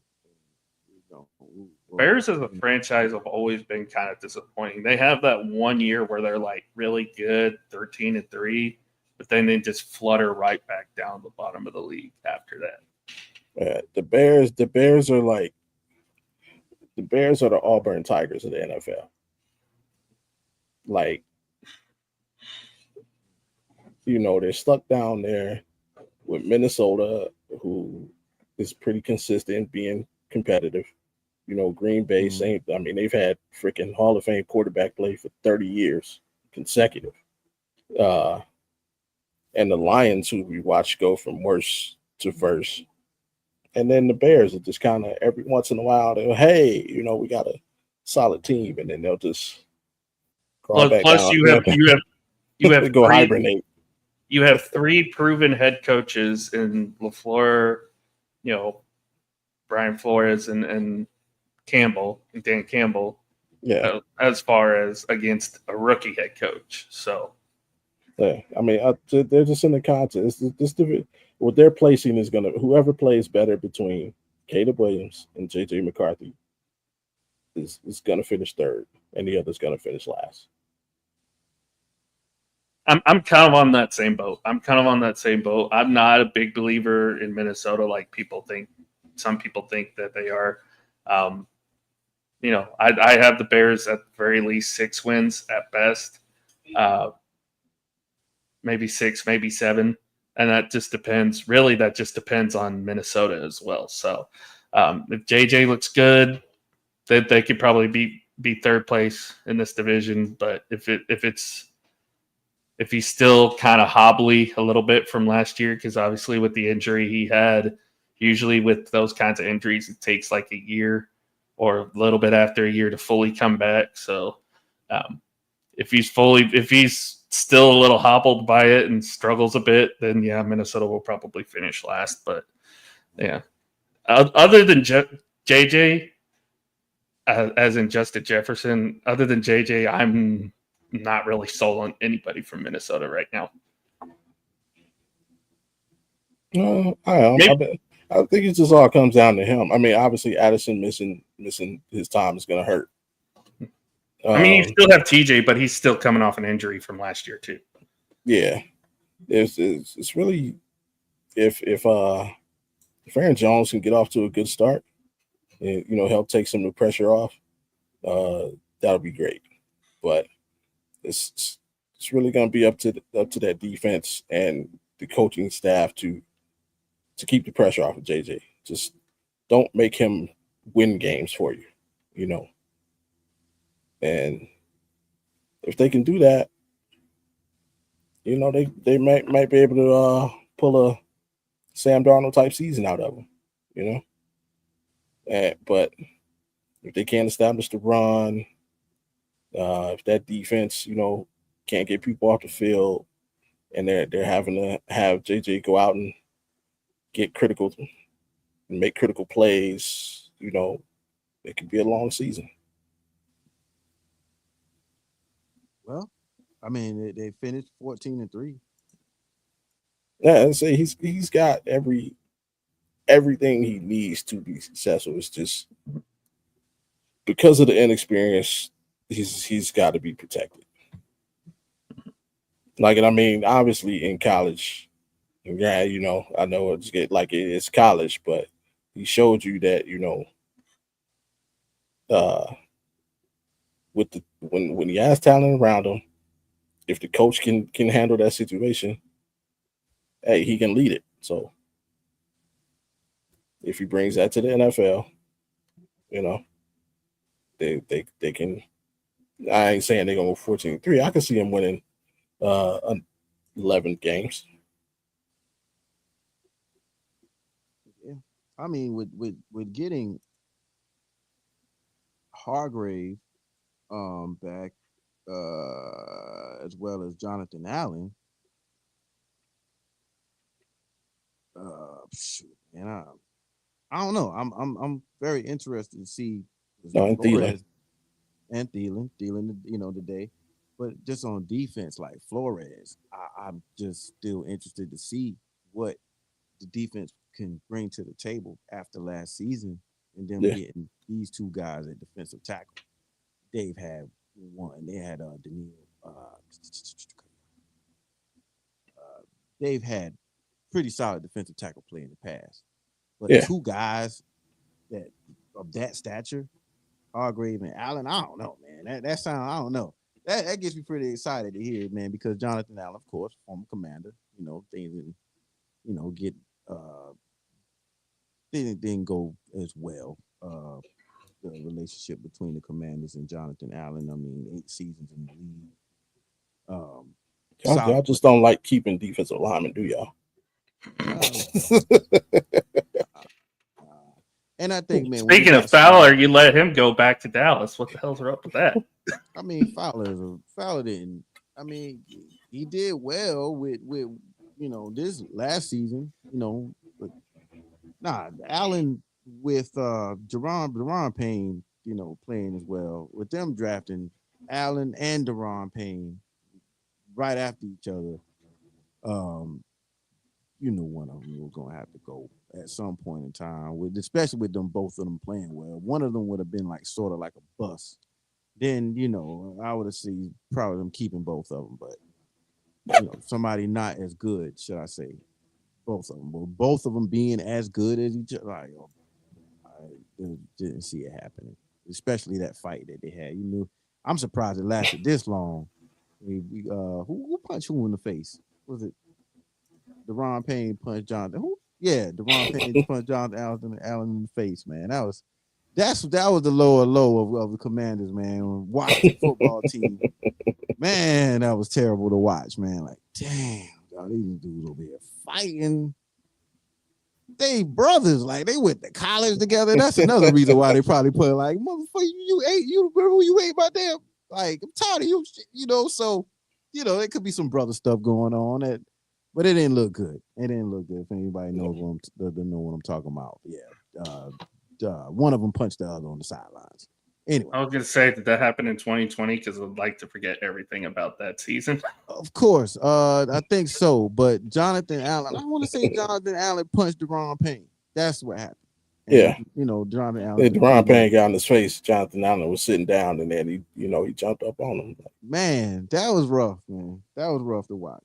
But yeah, I mean, again, on defense, man, Brian Flores has some guys. I think, I think he'll do well. I think Flores will probably command another job by the end of the season. I think other jobs will be calling, looking his way. I think it's going to be hard to. I don't know. Maybe he is his best at. There have been some guys that are better as a coordinator. Hey, sit your ass down. No more running teams. No more CEO for you, buddy. I don't know. I think not with this generation, man. Yeah, I forgot about Flo. Yeah. Well, once a quarterback comes out and says basically you bullied me. He bullied me. That your quarterback dog, like yeah, you probably won't get another job as a head coach. No. But yeah, man, I mean, y'all kind of went into it with the Vikings, man. I mean, I see them as it's on McCarthy, man. It's on McCarthy. It's I think what we've seen in the past, maybe there's the right people are there to get quarterbacks back on the the swing of things. They have they got Sam Darnold out there playing. I think they can have a confident rookie ready to play. Yeah. You know, with a They can lot. get they can get some of them coverage sacks you like. You know, go a long way. We're gonna have another discussion about the safety position about me by switching sides. I will say this about Minnesota. They, obviously we rarely talk about the extra opponent that gets added in with the extra AFC team that they have to face. At the very least, Chicago has a better matchup with the Raiders than maybe the Vikings do with the Chargers, or it could be vice versa. Who knows? I mean, them having Aaron Jones, which please God let Aaron Jones go off on my fantasy team this season. Damn, but I think they'll be fine. They got Jordan Mason. Am I right? They got Jordan Mason from over from the 49ers, who was I would say a little tweener, more of like a big style running back, short yardage type dude in a way, seemed like one. Same. So I would say Aaron Jones is still gonna get some burn out there. I think Steve still has some left in the tank with him being 30 or 30 plus, which they say is a forbidden time for running backs. I think Aaron Jones is they use him the correct way. They don't run him hard, anything like that. I think unlike other running backs that are given the ball like 35 times,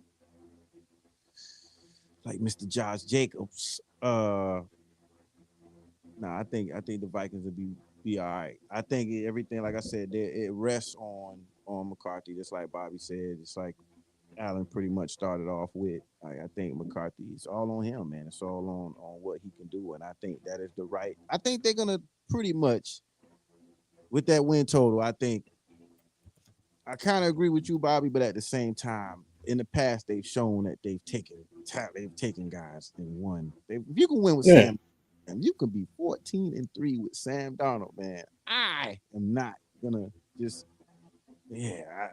not 14 wins, maybe 10, maybe 10, maybe 10. But I see this being like one of the most competitive divisions in the league for sure. Yeah, I agree with that. These guys right here, 2024 Green Bay Packers, who finished off 11-6, pretty much getting a wild card spot and making the NFC playoffs for the second straight year. I just think everything rests on, can they find the outside guys? Having like multiple receivers or multiple guys, multiple weapons is a cool thing. Right. But when you have a lot of inconsistency, guys who you expect to be the number one, and then another guy who comes and emerges as somebody who could be a number one, and then there's another guy who comes and is like, oh, I could have a good game too. I think that's pretty damn confusing as a damn quarterback. I think at some point in time, you're going to be like, damn, who, somebody's, I don't know. There was a bit of confusion out in Green Bay as far as like who can be a number one. I just think guys, the impossible happened this year. Green Bay actually drafted a wide receiver round 1 with a freaking running back number. Right. This was leave it to Green Bay, man. Leave it to a Texas kid to not know his numbers. Oh wow. Damn, that was good. Sorry, I had to do it. Nah, that was a good one. That was a good one. You got that in there. That's what's up. All right, but will Golden be, a top 15 wide receiver in the league? I mean, that's yet to be seen, and it still rests on Jordan Love. He kind of lost. It seems like he just loses his focus at some point. Like he goes through the season, it's like, damn, and he turned into a different dude. It's just like, oh, what the hell? And it's like, nah, bro, you don't have the luxury to be like, what the hell yet? Like, be consistent. Then you can give us those what the hell shrugs. Like, dude, he loses his focus, man. And he has a solid rushing attack, of course, what I just mentioned of Josh Jacobs. I mean, that offense, I mean, with the rushing attack finishing fifth in the league, finished fifth in total offense, eighth in points per game. They just struggle with consistency, and I think having consistent wide receiver play had a lot to do with this. I don't know. I don't know what to expect out of the wide receiver position outside, and we don't know what to expect from Matthew Golden. So it's just, what are we gonna get out of the receiving room this season? What? That is the question. They have a new defensive coordinator. Uh, pretty, fairly new, but they've shown improvement. They finished sixth in yards allowed and points allowed. So they're effective. They've allowed a lot of turnovers. They caused a lot of turnovers. I always gave Green Bay thumbs up for picking up. Seems like they always the Atlanta Falcons linebacker that is not as heralded in Atlanta ends up becoming like one of the best linebackers, which basically God dog, I'm trying to remember his name. Shoot. Yeah, mommy. Shoot. God help me out, man. God was my guy's name. He had the contract dispute. God help me out. What was his guy's name? Because they didn't mention him at all. What was his name? Came from the Falcons. He basically became a Pro Bowler with the Packers. At the linebacker core. Was it Zedarius? No. It's crazy when I don't remember his name, but I could tell you that wasn't his name. Right? That's sad.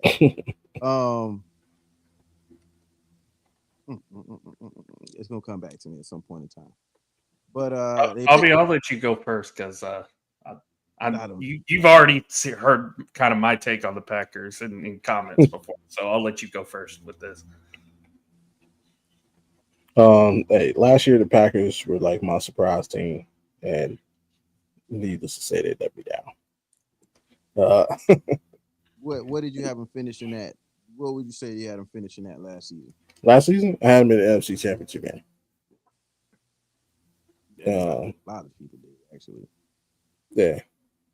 Ironically, I think this year they could actually get there, but I'm not picking them to get there. Oh, but man, y'all don't remember the dude who was like, "Y'all gotta pay me to." What is the dude? Sorry, that's every player in the league. They playing for free. Hold up. Bobby, I get it.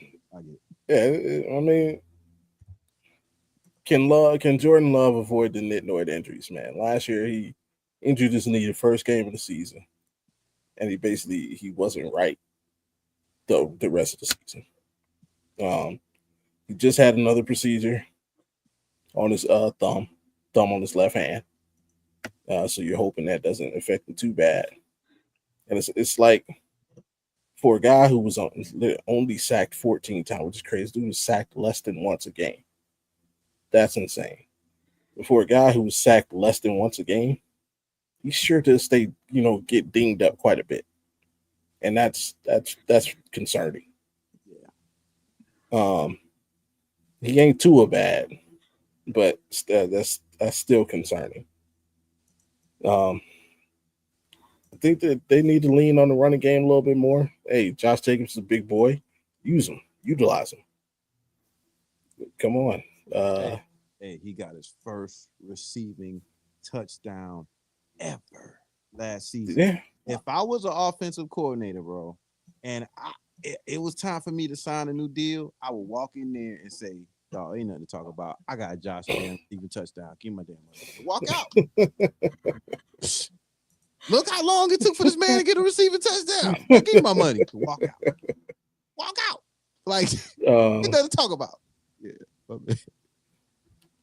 I think this year, this division is going to come down to between a race between the Packers and the Lions.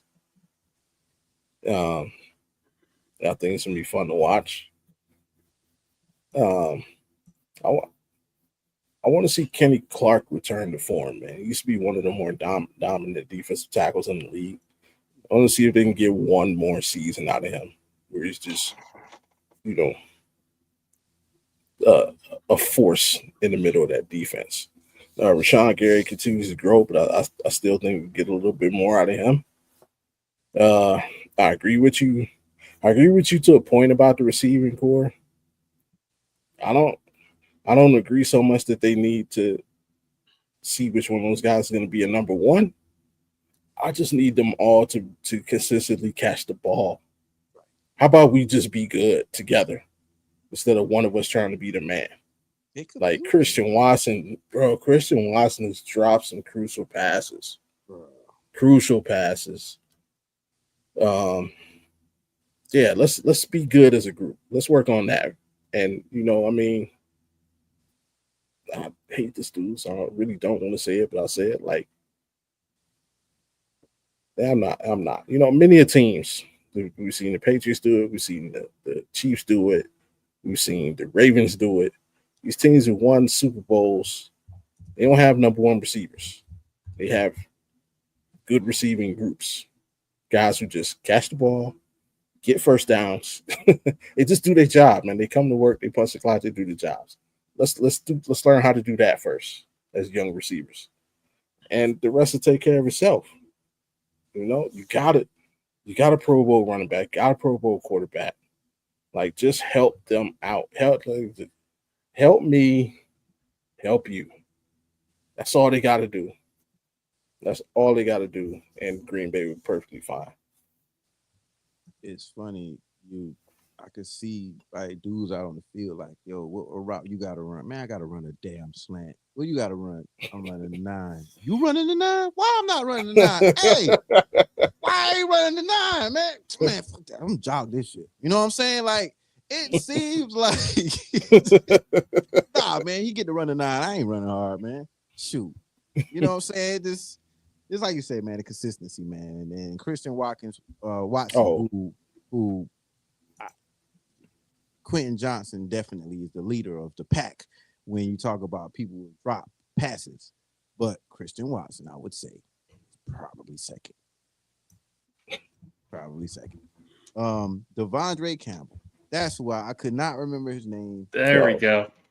Went to the 49ers and was like, yeah, no, I'm out. Yeah, I'm not gonna do this no more. I'm not playing. And then it was sad because he anyway, he's not a Packer anymore. So we'll see what they do at the linebacker core.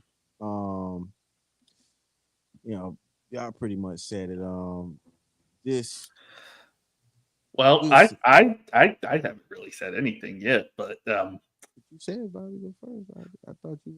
Ladies and gentlemen, get out your pens. You might want to write this down because you're probably going to have to rub this in my face afterwards. Green Bay Packers. By my oh my. Like you said, Bobby, what is Jordan Love going to be this year? Can he be a little bit more consistent than what he was last year? Can they find a number one wide receiver? I think they can in Matthew Golden, actually. I like him to become the number one wide receiver, even though he decided to wear a running back number. I think their defense will be improved a little bit. I do agree with you. It will be a race between them and Detroit at the end of the day. I'm a little down on Detroit, but knowing Dan Campbell, he's going to prove me wrong, and they're going to be in it at the end of the year. So I have this team 13-4. I have this team as the number one seed in the NFC. I have Jordan Love as the MVP of the league. I have the Packers in the NFC Championship game. I don't have them going to the Super Bowl because I already said that last night who I had going to the Super Bowl, but I think the Packers, we usually see one of those years where we finally see, because we saw it with Brett Favre when he first got to Green Bay. It took him a few years to get to that elite status where he get to the Super Bowl 2 years in a row. Same thing with Aaron Rodgers. those jitters kind of got out, he got to the Super Bowl in 2010, and then turned around, had a 15-1 season the year after. I think we're finally going to see that kind of elite play from Jordan Love. I think this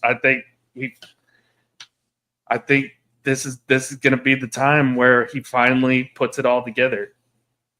I like Matthew Golden as his lead wide receiver. Which I have an update for you too. He wears 22 because his grandmother's favorite number was 2. But somebody on the team already wears number 2, so he chose to double it up. Beautiful. Love you, Grandma. Yeah. And also because I guess the last receiver that they took in the first round wore number 2. So, he kind of wanted to double down. But like I said, somebody already had number 2, so he chose to just double it up. Hey, that's cool. Probably because they still have Crosby. Unless Crosby already retired finally. Yeah, they also got rid of what they call them?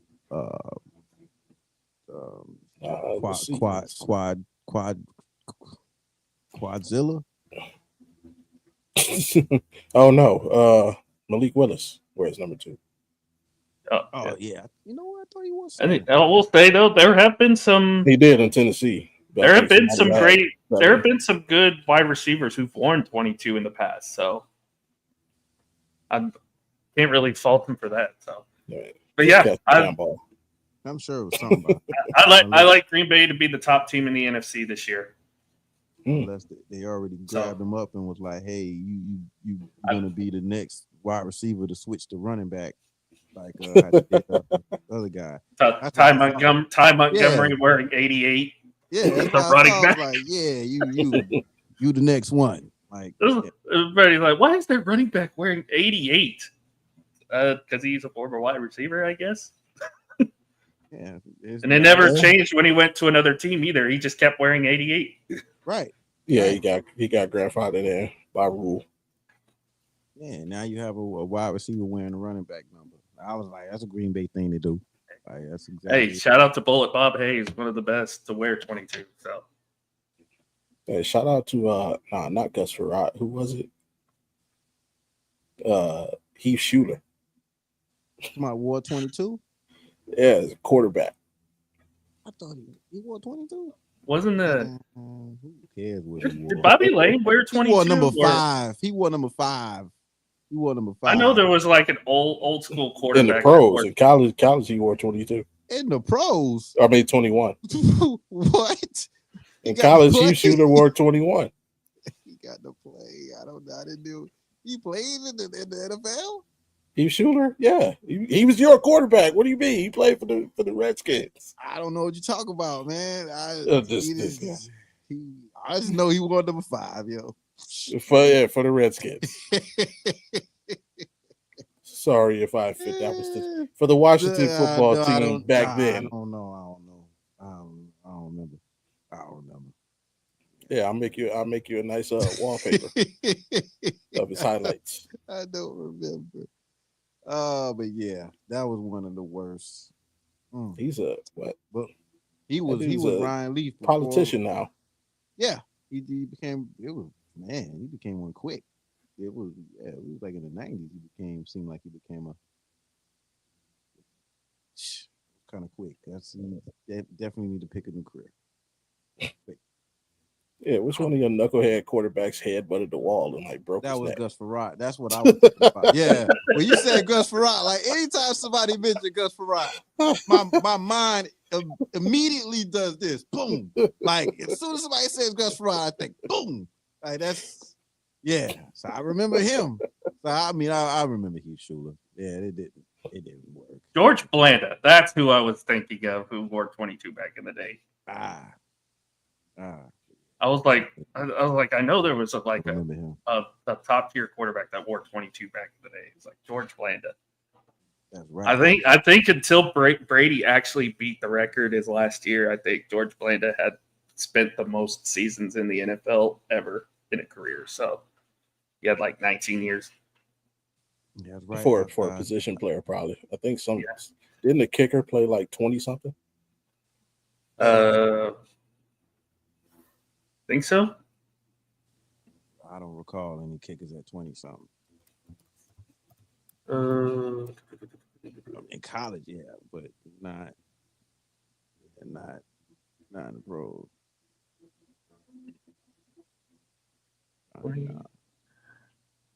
Yeah, George Blanda played 26 seasons. Mm-hmm. Yeah, Morton Anderson. What? Morton Hold Anderson up. played 25 seasons. Yeah, Morton Anderson. Yeah. Adam Vinatieri Oh. played 24. Wow. Man, if I would have thought about being a kicker. Tom Brady played 23. Kickers. I mean, we really don't even get kickers that last that long anymore, man. Like Martin Grammatica. Both Andersons, Morton and Gary. And both played. Yeah, like it's both Grammaticus. What was the brother name? I'm trying to remember. Automatic Arizona. I know he played in Arizona. That's the only thing I remember about him. So celebrated a game time field goal, broke his leg. Those dudes' noses was bigger than mine, bro. Their noses seemed like they came out of their freaking face. And then of course there was the 1 in 05 where Romo dropped the spot. I think it was Martin Grammatica who was our kicker that year. Romo dropped the spot and it's like almost tried to like shovel it to Grammatica, and it's like no. Yeah. Oh yeah, that was an accident waiting to happen. Grammatica and Romo. Oh man. Well, I tell people it's like if they get that spot down and make that kick, Dallas goes to the Super Bowl that year. Yeah. That's a lot to think about. Yeah. But I'll say this: at least he was better than Mike Vanderjagt. That was a dumpster fire season with him. He had some good seasons, and then No, it was the first year he got to Dallas. He's talking shit on Peyton Manning and the Colts, and when we played him that year, the field goal he tried to kick, he shanked it. It was like, come on, y'all ended up picking. See, after the Colts got rid of him, y'all should have knew better. Y'all should have knew better. I mean, man, you don't talk shit against the Colts. I remember that. Remember, he was a teammate and was talking trash about Peyton Manning. And I forgot what it was. It was exactly what he was mentioning about him. And he was like, when an idiot kicker goes out and get that's the Vanderjagt was talking shit about somebody else. Right. He was like, our kicker got drunk, got liquored up, and ran his mouth. Like, I remember. I'll never forget Keyshawn Johnson talking shit about Marvin Harrison on the sideline. I think Tampa Bay was beating. They was beating the Colts by like 21 points. Keyshawn started talking shit about Marvin Harrison. Colts came back and won. At the time, I think it was the biggest comeback in Monday Night Football. Yeah, the Tampa Bay one. Yeah. Yeah. I'll never forget that sound bite from Peyton Manning. Yeah. I mean, he had to definitely get that off his chest because he was walking off the field and it was like, any comments? It was at the Pro Bowl. Yeah, it was at the Yo, that was one of the funniest sound bites ever from Peyton Manning. Period. Like, people didn't know it then. They know it now. Like, Peyton Manning is hilarious, bro. And he was serious he was serious with football. Once he retired, it's like, okay, here comes the real Peyton Manning. Right. Nah, he was that then. You ever hear the story about he threw Jay Cutler's phone in the pool? Okay. So, I've heard everything I've heard was drinking stories. And it's Jay Cutler. First time he made the Pro. It might have been the only time, but he made the Pro Bowl in Denver. And he was talking, and Peyton Manning was like, "Yeah, let me see your phone." Just toss it in the pool. And like him and Brady are like best friends in real life too. Yeah, that sucks. That's terrible. Man. You want to see Peyton Manning at his best though? Just look up SNL, United Way. Yo. You know what? The crazy thing is they cannot play that whole thing now today. Like or the SPs or the just SPs slip through the monologue. cracks of like cancel culture. Just slip through the cracks, like right before they close the door. Like, let me get this. Yeah, the SPs monologue. That is one of the top 5 funniest SNL skits ever. Oh my gosh, man! Yeah, matter of fact, I gotta watch that tonight before I go to sleep. I only like the SP's monologue as much as I do because he roasted Kevin Durant. It's like our women's gymnastics team is so good that Kevin Durant told me he wants to play for them next season. Yo, yeah, and it's jokes always. Yeah, he has a sense of humor. Man. He has a personality. And you just see the camera pin to Russell Westbrook. He's just like, yeah. And right now he's killing the media game, man. Shout out to Peyton Manning. Yeah, and his production company came out with, and it's gonna be more coming from that in the future. But I don't know if people knows he's actually the one producing all this quarterback and receiver stuff. Yeah. And that's what I think Patrick Mahomes is as well. I want to see. I just want to see more. Like we talk about the SNL and I think after he gets out of, I think. I mean that's kind of what Jason Kelce does now. Yeah, but Kelce is, Peyton Manning. He's married. He's not living a bachelor life like Kelce was for quite some time. Now his ex is out here. He was bad. You ask me. Well, Travis is officially engaged now, so that's gonna be a lot of pandering to the Swifties this year. I could tell. Well, they need NFL could use all the help. Meanwhile, the Detroit Lions, who we've completely glossed over. Right, we just went into the past 2 hours. Like, you know what? Because this is the last one, man. This is it. That's why I was like, yo, I'm just gonna ride this out, man. Whatever you want to talk about, I don't even care. Because this is it for me, man. This is it. I got Whit texting me now, like, yeah, this is it for you. You know what I'm saying? You getting cut after this? Sign you on the practice squad? Yeah, I'm going back. I'm going back to equipment room. But yeah, man, we talking about these Lions, man, and of course, they had their season didn't end the way they wanted to. I'm sure of it. It was pretty disappointing. Everybody picked this was going to be Detroit's year. This was it. I could definitely say that I enjoyed how their season ended. Outside of that, I felt sorry for them. I really rooted for the Detroit Lions. I can't read. I can't read. I don't know why I'm reading stuff coming across my phone trying to talk. All right. Yeah, Detroit, they it didn't end the way they wanted to. Of course, it made me happy, right? Being a Commanders fan, but felt sorry for them. I feel sorry for just the city in the whole, man. In its entirety, man. They've endured a lot. It's been so long since they've even had a team that was even sniffing the playoffs, if any at all.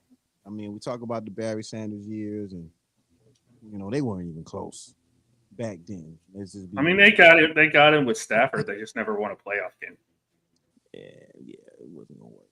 It was a one-dimensional team. I mean, they had a couple flashes and pan at running back here and there, but I mean, that team. Well, also doesn't help when your quarterback Scott Mitchell. Hey, yeah. I mean, there's a lot of things about that team. Like even NFL Films troll Scott Mitchell. Like, I don't know if you've seen like their top 10 series that they did back in the day. Like they were doing top 10 left-handed quarterbacks. It's like number 10 was Scott Mitchell and number 9 was The Field. Dang.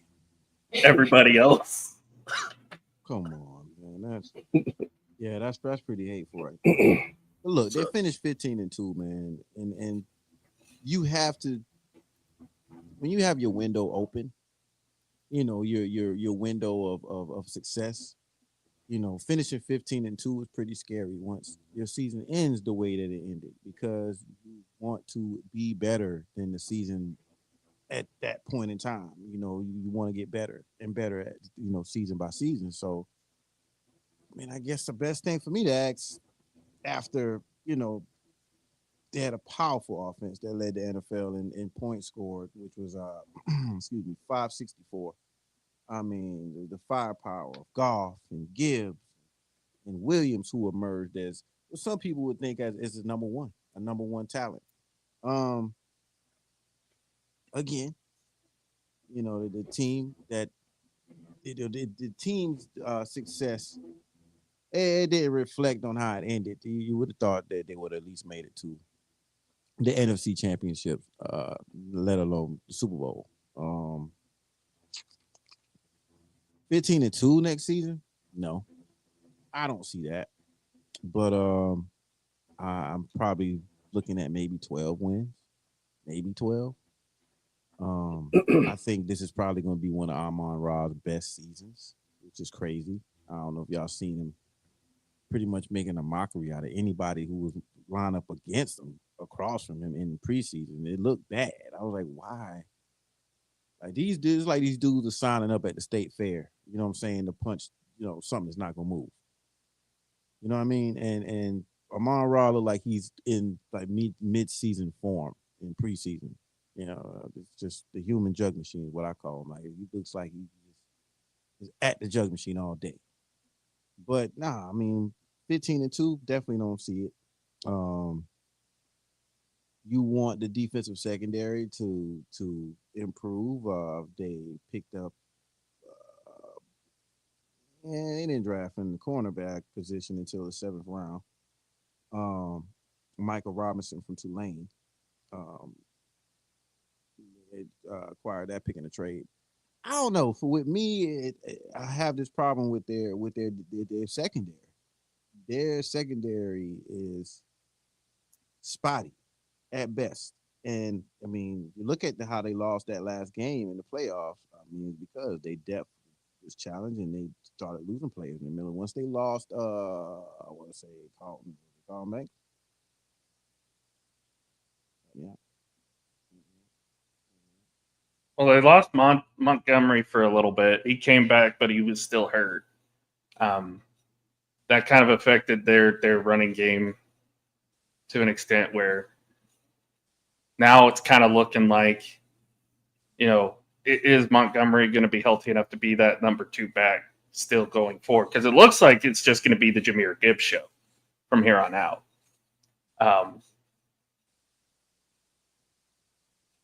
I don't know if Detroit's offense is going to be as the same because I know they lost both of their coordinators. Obviously, Aaron Glenn going to the Jets. We just talked about Ben Johnson going to Chicago, be with the Bears. I think it'll take a step back a little bit. I think they'll still be competitive, still be a wild card team, still be a tough team to beat. They have a great offense. They have the weapons that they have are just ridiculous, and they have probably the best offensive line in the NFL. So, and then you look at the pieces that they have on defense. Brian Branch could be one of the best safeties in the game. What's Aiden Hutchinson going to look like coming off that injury?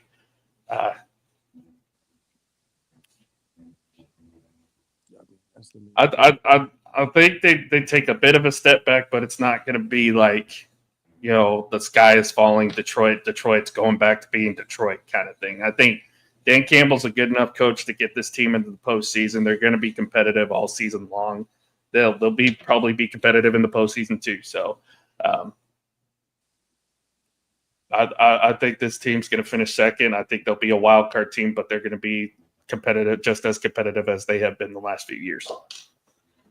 I mean, they got DJ Reed at cornerback, also Avonte Maddox and Rocky Asin. I actually got somebody's name right, but that's only 2. So, you you got to see some type of improvement at the secondary. You have to, especially with the record, the schedule that they have ahead. You have to see some improvement in the defensive secondary. Um, Hutchinson, do you? I don't know. He's gonna. I'm sure he's gonna be hyped up. He's gonna be pumped up to start this season. Keep him healthy. I don't know, man. With him having the injury that he had, it's just they need to still have some sort of a pitch count, so to say. I don't think they just should just go out, let him just go out with his hair on fire. Because is he gonna look out for his best interest, or is he gonna give it his all every down? He's gonna give it his all every down, no matter what. And they have to kind of look at his best interests. They have to kind of govern what he does out there. Because, like I said, he's gonna be out there playing with his hair on fire. There's gonna be a lot of emotion involved. He's gonna think he's out there being Superman, and nah, we'll just hold him steady. You know what I'm saying? Give him a pitch count. And let's see how the rest of this defense, man. Like I said, the defensive secondary. That's the only thing I'm concerned about. And at the outside receivers, they have what's my guy? Is it Taseo? This new guy, this undrafted guy that everybody's raving about. I cannot remember if this is a receiver, but started to notice him. He was definitely a locker room favorite. Everybody on the sidelines was rooting him on. Tesla, Tesla. T-Slay.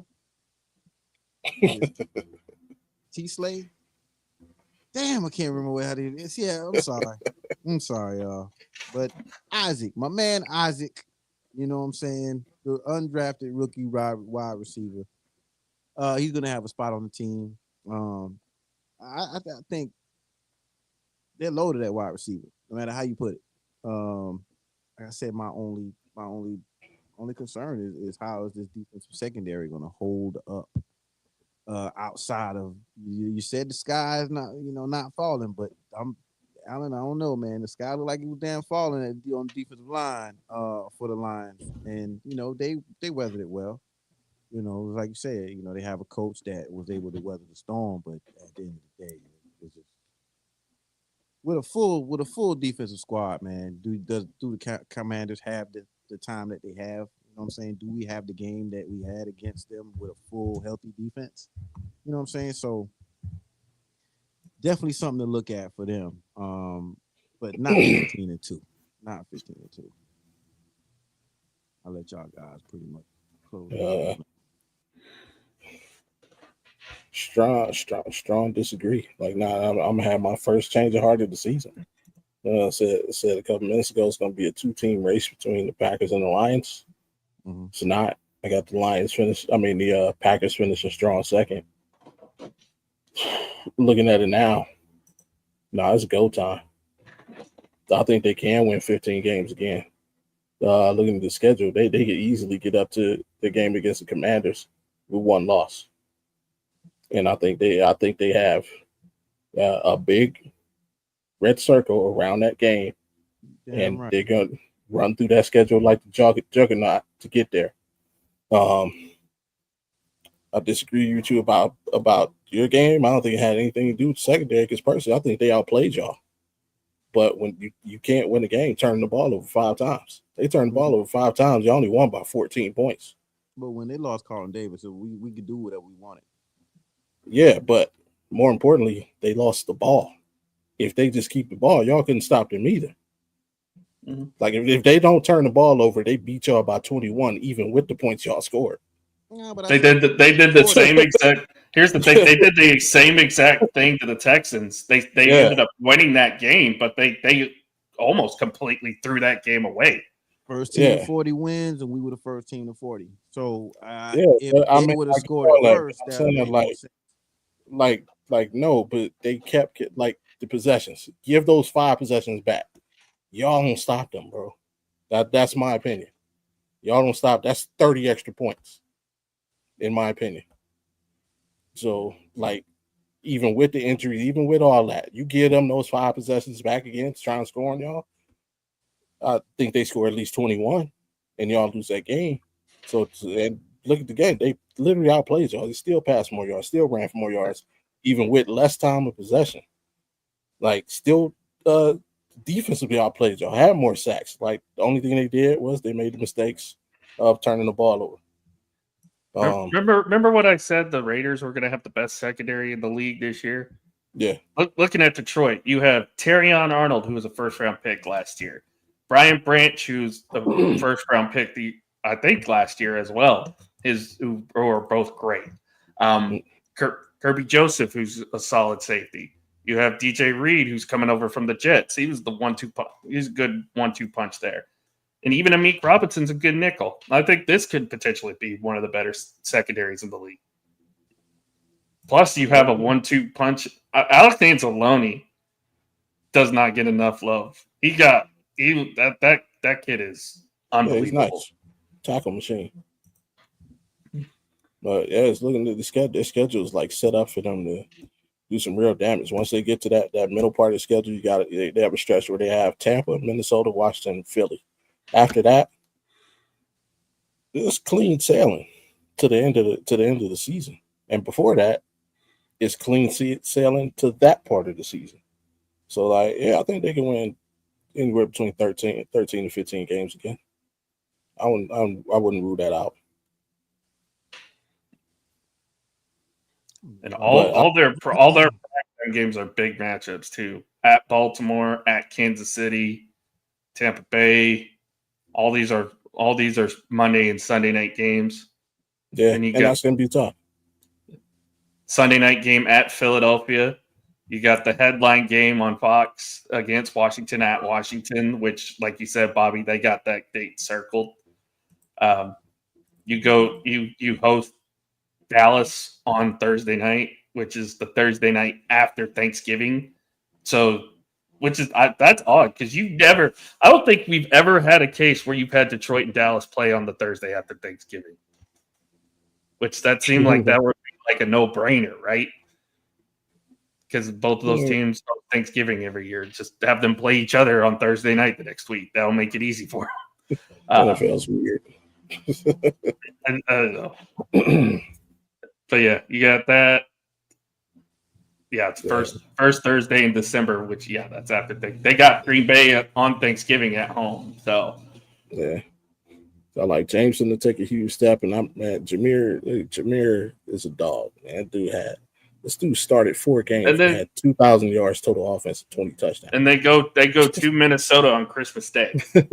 So if the Vikings are good, like some people think that they are, that'll be a big game. So hold up, who are you talking about? My fault. Jameer Gibbs started 4 games and had 2,000 yards total offense and 20 touchdowns. It's like having your 6th man come off the bench averaging 30. You were saying Jameer. I'm thinking about somebody totally different. I don't know. There's only one Jameer know of, and I don't know why I was thinking about. I'm gonna tell you at the show what I was thinking about. I was like, plus Jake Bates. They got much like we did with Brandon Aubrey.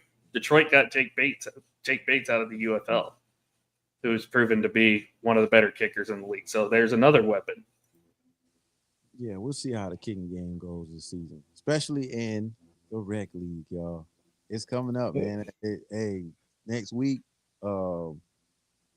I don't know who all is going to be on, but I really hope, because we have kickers involved, and I tell everybody, look at the scoring, because you're going to be getting -3s for missing kicks and -1s for missing extra points.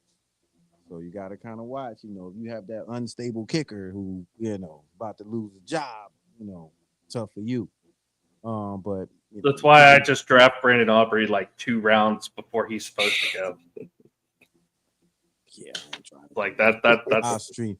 I'll take the extra like 2-3 points for the 60-yard kick. No, thank you. Yeah, I'll still hold out for a kicker, man. I'll stream a kicker. I ain't wasting that on no kicker. But it's been cool. We went through. I don't think we've ever went through all 32 teams, all the divisions ever with the Rec Room. I mean, we created segments, maybe uphill battles, whatever. But this was a first, so it was pretty cool. Never tried to keep up with all teams as much. That was pretty cool. Pretty For sure. gave me a headache. So it's like, top that. You know what I'm saying? So, yeah. So it's been fun, man. I really appreciate y'all every step of the way. I'm acting like I'm leaving, and y'all do know, and I am leaving. I'm not. I'm not leaving yet, but I am leaving. I will be. I guess my role will change at some point. But you switching sides. You know what? He's going back to command center. My daughter was watching. I was damn sure gonna say, man. You know what I'm saying? Hey, you know what I mean, damn it. There's some learning the safety position. There's some guys who stay still. Kyle Hamilton was not switching. How about this? Okay, he was not. Oh roving. My God! Kyle Hamilton was not roving in Notre Dame. He's roving now. About in Notre Dame. Talking about Baltimore. Who's talking about Notre Dame? But when he was in Notre Dame, man, he wasn't roving. He's trying to say he wasn't known as being a rover. Now he is. Now he's adapted to the he's that role now. He's picked up that role, and that's I know this. But you can't guard 4 people at the same time. Yeah, you literally said it like Kyle Hamilton is responsible for their 54 sacks. They gave the man 100-something million, man. You got to make him sound superhuman. Come on, man. No, so get that D-line credit for they second in the lead the sacks. Trying to give a credit to Kyle Hamilton. They did all right too. So I'm scrolling through Facebook while y'all are talking about safeties here. Gotta love the safety position. And I think I finally found the perfect. I found the perfect Dallas Cowboys season starter kit here. Because think about it. Before my bad, Adam. Think about it. Who has reset the market in the last few years at the safety position? For real. Minka? Jamal Adams. I mean, Minka did. Yeah. What are you talking about? Jamal Adams. I wouldn't say. How much did he get? Jamal Adams. No. Minka? Was that the highest? That was the highest? Minka was the last. Yeah. He was like the highest paid safety until Kyle Hamilton, I think. I swear Jamal was up there. Bro, that was like 7 years ago. Jamal Adams ain't been relevant since like his third year in the league. Okay, he ain't even in the league no more. But just look at what they gave him. That's all I'm saying. Just look at what they gave him. And for them and then before that, it was Buddha. Yeah, Buddha. You forget about Buddha? Yeah, they gave Buddha. They gave Buddha paid, bro. Oh. Yes, there are safeties in the league, and then Harrison Smith. I would love to have Buddha Baker in Dallas, honestly. Well, Buddha Baker needs to figure out if he wants to. What is he still in Arizona? Yeah, he happy. He getting paid. Yeah, he wasn't though. I don't. That was honestly, man. We talk about man, Kyler got to start using. Of course he plays defense, but Kyle got to start winning, man. These guys are gonna not really be taking this much longer. See, I mean, of course we talking about Kyle getting the rich, but I swear, like, I didn't think Micah got that much compared to, yeah, man, Kyle Hamilton, man. Yeah, savage. If you're watching this, look, bro. I mean, us over here at Rec Room, we trying to help the kids. If you want to help us, help them. We can talk. We can talk because obviously one of us does not respect you at the safety position for what you it's you for your sacrifice. For your sacrifice, me. I called the man. I called the man an all-time great. You called him a switcher. You called him a switch hitter. Stop, man. You gotta know. I just like, man. Nah, you called that man Omar Vizquel. See now, I called him Barry Bonds. call this man. Wow, you pulled out the Omar Vizquel. Omar Vizquel. Jesus, Man, goodness, damn. that's a name I haven't heard in a long time. Damn. You know he blitzes more than any other safety in the league, right? That is true. Yeah. Because he roams around. He hovers around the line. Right? Look, man. Just forget it, man. So actually, that even defeats your purpose because he's blitzing. So how is he blitzing and doing the coverage to get a coverage sack? No, he's getting some of those sacks as well. And you're talking about they second in sacks, but who got some of them sacks? Huh? Did he get a coverage sack? Yes. He stood in coverage and then went and rushed. Look, let me tell you, this is another thing, and this is what a lot of defensive coordinators are going to, especially Dan Quinn. They're going to 3 safety sets. And I'm not hearing they've been doing that. Yeah, but you don't hear about it as much. They're trying to make it seem like Dan Quinn invented the 3 safety set. Of course, he's whatever for whatever reason that like I say they're speaking about 3 safety sets. I don't. Yeah. Again, to come from where he came from, he wasn't doing that in Notre Dame. Like I said, I'm very proud of. I wish we would have got him. We passed up on the Gonzalez kid that went to New England. We passed up on him. It's just, cool, but still good to see him, man, do well. You know what I'm saying? We could have got one of these dudes. But that was Snyder's fault for that. Don't know what you're talking about. But this draft, no, we're not about to talk about this dude that fled the country like he did some. He fled the country. He's no longer living like he's out. He got away with more than what we kind of know of. He lives like in the UK now. He's never have a chance at Kyle Hamilton, huh? Unless y'all didn't have it. Did y'all trade down or something? No. They picked. I can't remember who they picked. But they made the pick ahead of the Patriots, and then right after the Patriots took Christian Gonzalez. No, I'm talking about Kyle Hamilton. Passed up. Yeah, we passed up on Gonzalez, but Kyle Hamilton was. I want to say they traded. He got picked. Traded up because he got picked in the mid 20s that year. No, he's 14. 14. Yeah, Baltimore. Did they trade up for that? They traded up. I'm pretty sure. Yeah, because Washington picked 16. Y'all took Jahan Dotson. We did pick that clown at the damn show. Did my fault? That. I mean, y'all still messed up because y'all could have took Trent McDuffie. Yeah. I mean, I don't know. Either one would have. Who knows? But yeah, man. Hey, tell everybody what y'all got going on because we sitting here like we ain't got nowhere to go tomorrow. I mean, I don't. I'm just about to say, Bobby, you know.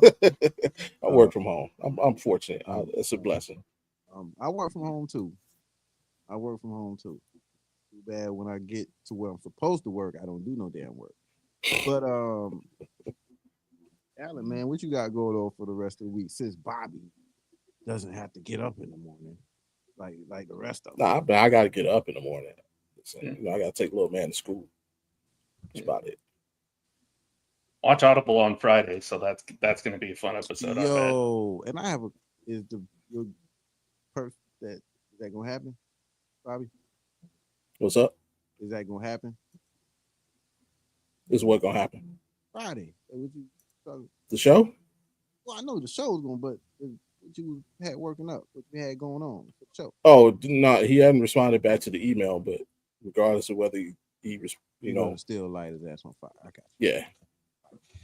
Yeah, I'm gonna watch it. I wish. Yeah, I'm gonna do that. It would just be nice. It would be to have a to my ears to hear him Q&A. Yeah, responded, and he's gonna be there. I'm getting some popcorn. I'll give you the opportunity to defend yourself.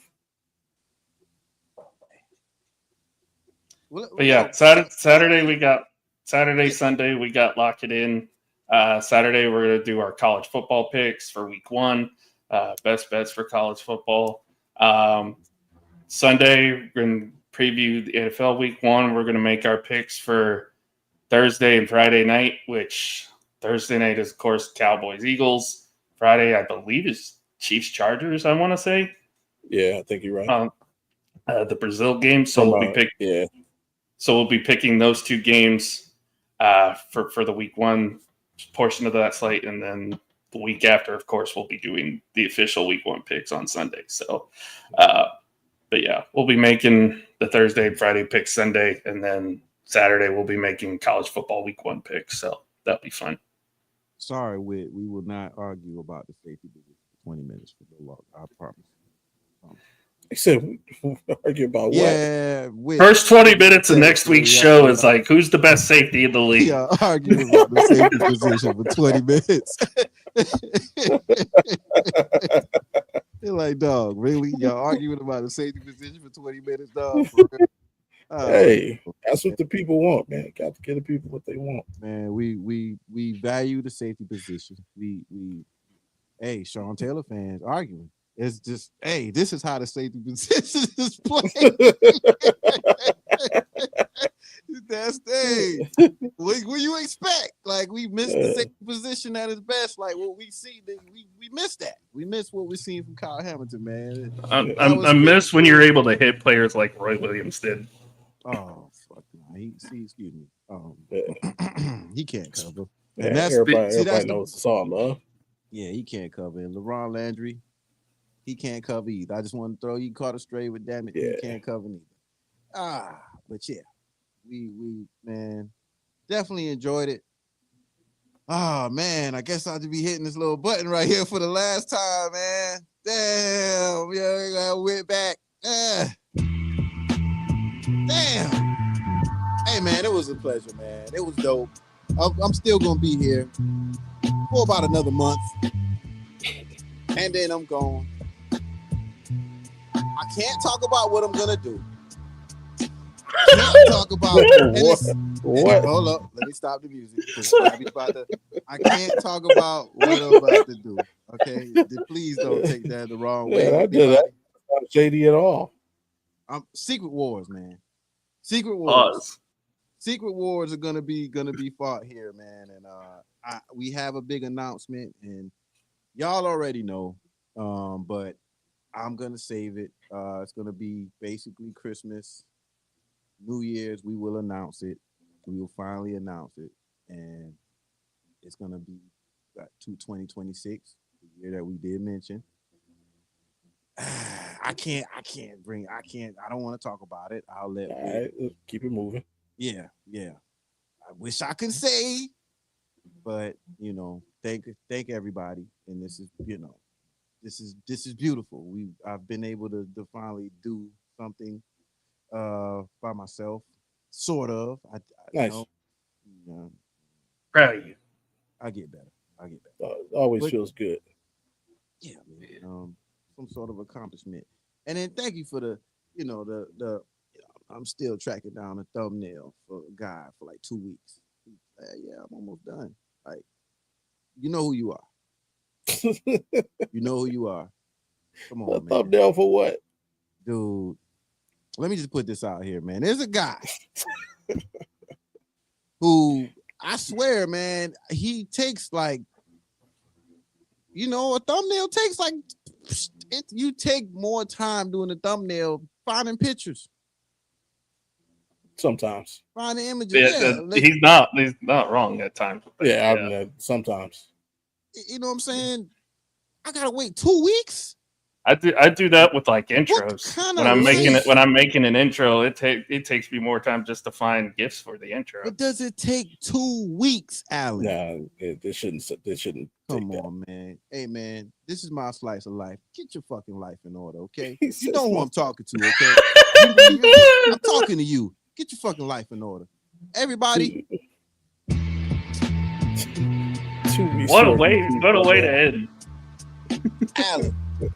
Yes, sir. No, I can't say it like that. Hit the button.